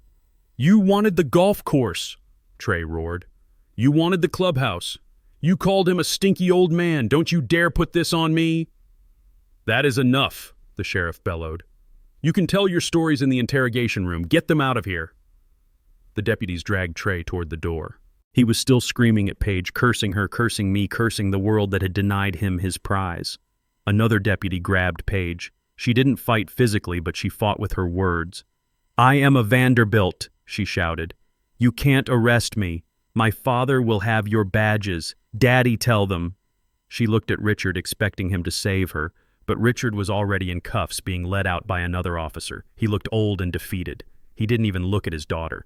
He was too busy thinking about his frozen assets and his ruined reputation. Caroline followed him, weeping silently, her shoes crunching on the broken glass. They marched them out in a line. My son, my daughter-in-law, my in-laws, the family I thought I was building. They were paraded past me like prisoners of war. Trey stopped as he passed me. The deputies tried to push him forward, but he dug his heels in. He looked at me one last time. His eyes were red and wet. "Why didn't you just die?" he whispered. "It would have been so much easier." I looked at him. I didn't feel anger anymore. I didn't feel hate. I just felt a vast, echoing emptiness where my love used to be. "Easy is for people who don't have to look at themselves in the mirror," I said. "Goodbye, son." The deputy shoved him through the door. I watched him disappear into the flashing lights of the cruisers. The room was suddenly quiet. Henderson walked over to me. He put a hand on my shoulder. "Are you okay, Luther?" he asked softly. I looked around the room, the broken window, the smashed door, the spilled papers, the shotgun on the floor. It was a wreck. It looked like a battlefield. "I am alive," I said. "They are going away for a long time," Henderson said. "Attempted murder, assault with a deadly weapon, conspiracy, extortion, breaking and entering, plus the fraud charges from the bank. They won't see the outside of a cell for 20 years. I nodded. Justice. It was supposed to feel good. It was supposed to feel like victory, but it didn't. It felt like amputation. I had cut off the rot, but I had lost a limb in the process. "What about the lithium?" I asked. Henderson smiled grimly. "The lithium is safe. The trust is ironclad. They can't touch it. Even if they weren't going to prison, they couldn't touch it. You won, Luther. You saved the farm." I walked to the window. I watched the police cars pull away, their sirens wailing into the night. I watched the red taillights fade until they were just specks in the darkness. "I saved the dirt," I said, "but I lost the crop." Henderson stood beside me. "You can always plant again, Luther. The soil is still good." I looked at him, my friend, my brother in arms. He was right. The soil was still there. Beatrice was still there under the oak tree.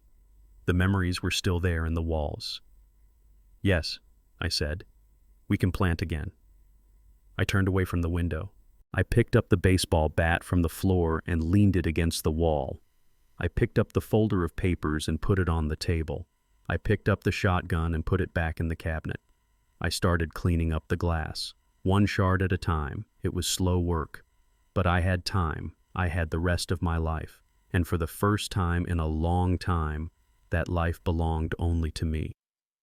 The interrogation room at the Shelby County Sheriff Department smelled of stale coffee and industrial cleaner.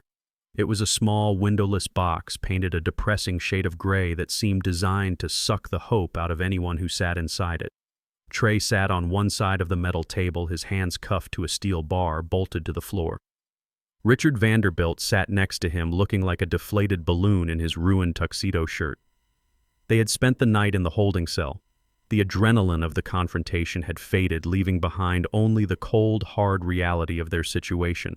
But even now, even in chains, the arrogance had not completely left them. They were men who had spent their lives believing that money could fix anything. They believed that the law was something that happened to other people, poor people, not to Vanderbilts or banks.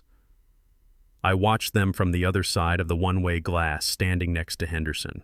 I didn't want to go in. I didn't want to breathe the same air as them. I just wanted to see the end.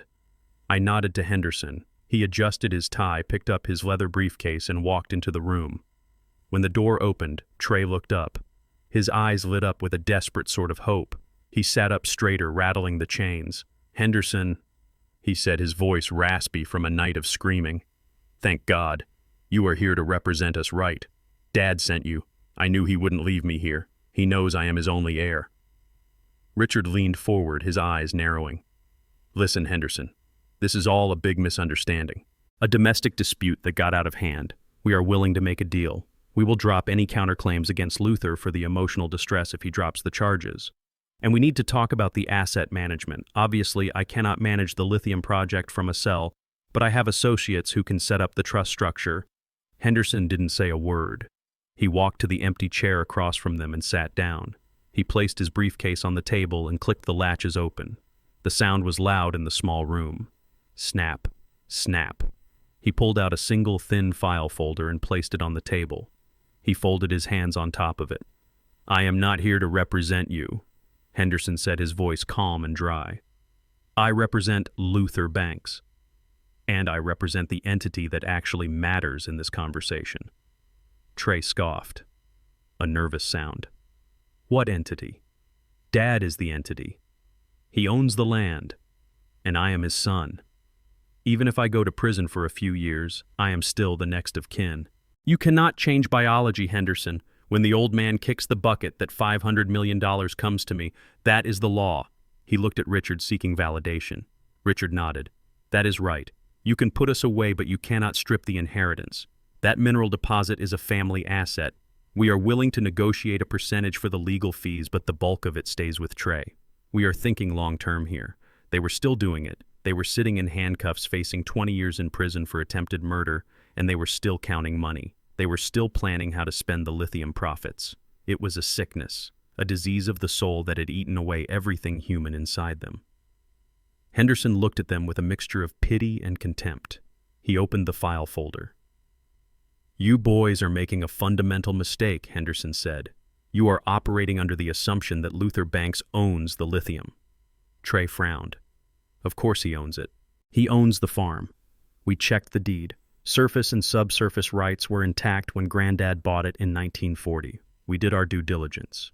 You checked the deed from 1940. Henderson agreed. "But you didn't check the transfer records from 10 years ago." "Transfer records?" Trey asked. His face went still. "What transfer records?" Henderson slid a document across the metal table. It was a photocopy of a deed of transfer stamped with the official seal of the county clerk. It was dated 10 years ago, 2 weeks after Beatrice died. "Read it," Henderson said. Trey leaned forward as much as the cuffs would allow. He read the document. I watched through the glass as his eyes moved across the lines of text. I saw the moment the words hit his brain. I saw his pupils dilate. I saw his mouth open slightly. He stopped breathing. Richard, impatient, craned his neck to see. "What does it say?" "It says," Trey whispered, his voice trembling. "It says that Luther Banks severed the estate." Henderson nodded. "That is correct. 10 years ago your father came to me. He was grieving. He was worried about the future. He wanted to ensure that the land would always serve a purpose, even if he wasn't there to tend it. So we split the rights. Luther Banks retained the surface rights, the right to farm, the right to live in the house, the right to walk on the grass. And the minerals Richard demanded. The lithium. Who owns the minerals?" Henderson smiled. It wasn't a happy smile. It was the smile of a trap snapping shut. "The mineral rights," Henderson said, clearly enjoying every syllable. "Along with all subsurface assets, known and unknown, were transferred in their entirety to an irrevocable charitable trust." "A trust," Trey said blankly. "The Beatrice Banks Memorial Trust," Henderson said. "A non-profit organization dedicated to providing agricultural scholarships and housing support for underprivileged youth in Alabama." The room went silent. The hum of the air conditioner seemed to roar. Trey stared at the paper. He shook his head. No, that cannot be right. Dad doesn't have a trust. He is a farmer. He doesn't know how to do that." "He knew enough to hire me," Henderson said, "and he knew enough to know that money changes people. He wanted to protect the legacy." Richard looked like he was going to be sick. He slumped back in his chair, the chains pulling tight against his wrists. "So Luther doesn't own it," Richard wheezed. "No," Henderson said. "Luther is simply the appointed guardian of the trust. He manages the surface. For his services as guardian, he is paid a stipend." "How much?" Trey asked. His voice was barely a whisper. "How much is the stipend?" $1 a year, Henderson said. $1. Trey looked up at Henderson. His face was a mask of pure shock. $1. "That is right," Henderson said. "Your father has been sitting on a fortune for 10 years and he hasn't taken a dime of it. He lives off his crops. He lives off his sweat. Because he believes that what comes from the earth belongs to the future, not to his pocket." Trey started to laugh. It was a high, broken sound.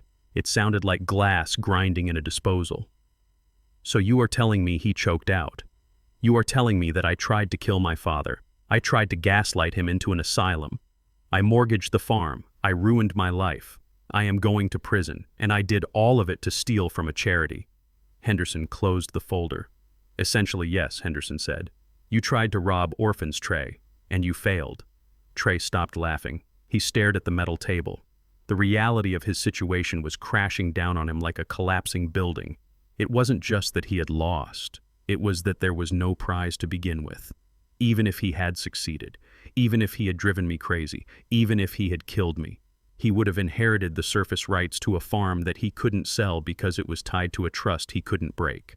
He would have inherited a tractor and a house. But the millions, the white gold, it was never his. It never would have been his. He had sold his soul to the devil, and the devil had paid him in counterfeit bills. Richard turned on Trey. The alliance of greed shattered in an instant. You idiot, Richard screamed, spitting in Trey's face. You told me you checked everything. You told me the assets were liquid. You dragged me into this. I lost my business because of you. I am going to jail because of you. It is your fault, Trey screamed back, lunging at Richard until the chains jerked him back. You were the one who needed the money. You pushed me. You and your greedy daughter. You made me do this. Gentleman, Henderson said, standing up. His voice cut through their bickering. Save it for your cellmates. I just wanted you to know before you go to trial. There is no deal to be made. There is no money to bargain with. Luther has nothing to give you because he owns nothing. He picked up his briefcase. And by the way, Henderson added, looking at Trey, the trust has a morality clause for any potential beneficiaries. Convicted felons are automatically disqualified from receiving any aid or association with the trust. So even if you get out in 20 years, son, you won't even be able to apply for a scholarship to learn how to farm. You are cut off, completely, permanently. Trey looked at Henderson. Then he looked at the mirror where he knew I was standing. He couldn't see me, but he knew I was there. Dad, he screamed. Dad, please. You can change the trust. You can fix this. Don't let me rot in here for nothing. I watched him scream. I watched him beg. I felt a strange sense of peace settle over me. It was the peace of the final harvest. The work was done. The weeds had been pulled. I turned away from the glass. I didn't need to hear anymore. Henderson walked out of the room, closing the heavy door behind him, muffling the screams of the damned. He looked at me and nodded. It is over, Luther, he said. I nodded back. I adjusted my hat. Let's go home, Henderson, I said. I have fields to plow, and Beatrice's garden needs replanting. We walked out of the police station into the bright morning sun. The air smelled fresh. It smelled of rain and soil. It smelled of a new beginning. I was 67 years old. I had no son. I had $1 a year, and I was the richest man in the world. The gavel hit the wood block with a sound that felt like a heavy door slamming shut forever. The courtroom was silent as Judge Patterson read the sentence. 15 years in a federal penitentiary for Trey Banks. The charges were a laundry list of betrayal, including conspiracy to commit murder, wire fraud, and elder abuse. My son stood there in his orange jumpsuit, and for the first time in his life, he looked small. He didn't look at the jury. He didn't look at the weeping page in the gallery. He looked at me. His eyes were dry and empty. He mouthed the word goodbye, but no sound came out. I watched the bailiffs lead him away. The chains around his ankles clinked with a rhythm that sounded like a funeral march. I didn't feel joy. I didn't feel triumph. I felt the heavy finality of a harvest that had yielded only weeds. The fall of the Vanderbilt dynasty was even faster and more brutal than their rise. With their assets frozen and their reputation in tatters, the creditors descended like locusts. I stood in the crowd at the auction a month later and watched strangers bid on their furniture, their art, and their silver. Richard stood outside the gates, watching his life being sold off piece by piece. He looked old and shrunken in a suit that no longer fit him. He tried to catch my eye, but I looked through him like he was made of glass. They lost everything. The mansion, the cars, the country club membership. They were evicted 2 weeks later. The irony was so sharp it could cut skin. The only housing they qualified for was in the South District housing projects, the exact same place they had plotted to send me. They were now living in a cramped apartment with thin walls and the smell of boiled cabbage, surrounded by the people they used to mock. And Paige, the ice queen who was worried about her aesthetic, found her new reality the hardest to swallow. She wasn't a socialite anymore. She was the wife of a convict and the daughter of failures. I saw her a few months later. I had stopped at a roadside diner for coffee, and there she was wearing a stained apron and comfortable shoes, pouring refills for truckers who didn't care about her last name. She saw me sitting in the booth. Her hand trembled and coffee sloshed onto the table. She opened her mouth, maybe to apologize, maybe to beg, but then she saw the look in my eyes. It wasn't anger, it was indifference. She closed her mouth, turned around, and went back to the kitchen. She had wanted to be served her whole life, but now she was the one serving. Justice had a way of balancing the scales that no lawyer could ever match. The farm remained, the soil remained, but the world beneath it had awakened. The mining operation began 3 months after the trial. It wasn't the destructive, scarring strip mine that Trey had envisioned. The Beatrice Banks Memorial Trust hired engineers who knew how to extract the lithium with surgical precision. They built the access points away from the house, away from the fields hidden behind the tree line. The low hum of the machinery became the heartbeat of the land, a constant reminder of the fortune that lay beneath the roots of my cotton. The money began to flow. It didn't go to yachts or penthouses. It went where it was supposed to go. The trust funded scholarships for kids in the county who had the grades but not the cash. It fixed roofs for widows. It bought books for the school library. But the board of directors insisted on one change. They called me into a meeting in the new office they had built in town. They sat me down at a long table that smelled of lemon polish. Luther, the chairman, said, "You have done a great service to this community, but $1 a year is not a wage. It is an insult." We took a vote. They handed me a contract. It was a salary for my role as the guardian of the surface rights. It wasn't $500 million, but it was more money than I had ever seen in my life. It was enough to never worry about the price of seed again. It was enough to fix the roof and paint the barn. It was enough to buy dignity. I went straight to the dealership and bought the new tractor, a John Deere with an enclosed cab and air conditioning and a radio. I paid cash. The salesman looked at my overalls and hesitated just for a second, but then he saw the check and his smile got real wide. I drove it home slow, savoring the cool air on my face, listening to the radio playing blues. I parked it in the barn next to the old rusted one. I patted the hood of the old machine, thanking it for its service, but I knew I would never have to sweat in the sun like that again. I hired a crew to fix the house, not to tear it down, but to heal it. They replaced the rotting boards on the porch. They painted the siding a bright, crisp white that shone in the sun. They fixed the plumbing and the wiring. They replanted Beatrice's garden, filling the south pasture with zinnias and marigolds until it looked like a quilt made of flowers. I sat on the porch in my new rocking chair and watched them work. The house breathed a sigh of relief. It was safe. It was home. It is a Tuesday afternoon in late spring. The air is thick with pollen and the scent of turning earth. I am sitting on the porch with a glass of sweet tea, the condensation dripping onto my hand. The yard is full of noise. It is the best kind of noise. It is the sound of children laughing. A yellow school bus is parked in the driveway. 20 kids from the inner city scholarship program are running through the fields. They are chasing butterflies. They are digging in the dirt with plastic shovels. They are learning where their food comes from. They are learning that the earth is not dirty, it is alive. One little boy about 10 years old walks up to the porch. He is wearing new sneakers that he is trying very hard not to get muddy. He looks at me with big, curious eyes. "Mr. Banks," he says, "is it true what they say?" "What do they say, son?" I ask, rocking slowly. "They say you are a millionaire," the boy says, "but you look like a farmer." I smile. I look at his sneakers. I look at the fields stretching out to the horizon, green and lush. I look at the oak tree where Beatrice is resting in the shade. "I am a farmer's son," I say. "That is the most important thing I am. The money is just manure.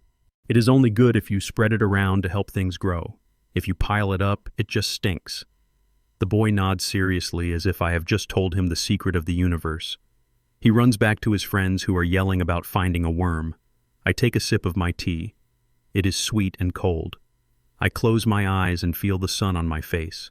I can feel Beatrice sitting next to me. I can hear her voice in the wind. "You did good, Luther," she whispers. "You protected the land. You protected our name." I open my eyes. The sun is setting, painting the sky in shades of purple and gold. The air smells of rich black soil and blooming flowers. It is the smell of my life. I lean forward and look directly at you. So remember this the next time you see an old man in dirty overalls standing in the corner of a fancy room. Remember this when you see someone driving a rusted truck down the highway. Don't turn up your nose. Don't whisper to your friends. Don't judge a farmer by the mud on his boots. Because you never know what he is standing on. He might be standing on a gold mine, or he might just be standing on his principles. And in the end, those are the only two things that really matter. I am Luther Banks. I am the guardian of the black soil, and I am finally at peace. This journey taught me that true wealth isn't measured in bank accounts or acres of land. It is measured in integrity. My son chased the illusion of riches and lost his soul while I held on to the dirt and found a legacy. We live in a world that is quick to judge a book by its cover or a man by his overalls. But remember, the shiniest apples are often rotten at the core while the roughest roots sustain the tree. Don't let greed blind you to the value of loyalty, and never underestimate the quiet strength of a man who knows exactly who he is. If you believe justice was served today, hit that like button and subscribe for more stories from the Heartland. And tell me in the comments, would you have forgiven Trey, or did he get exactly what he deserved?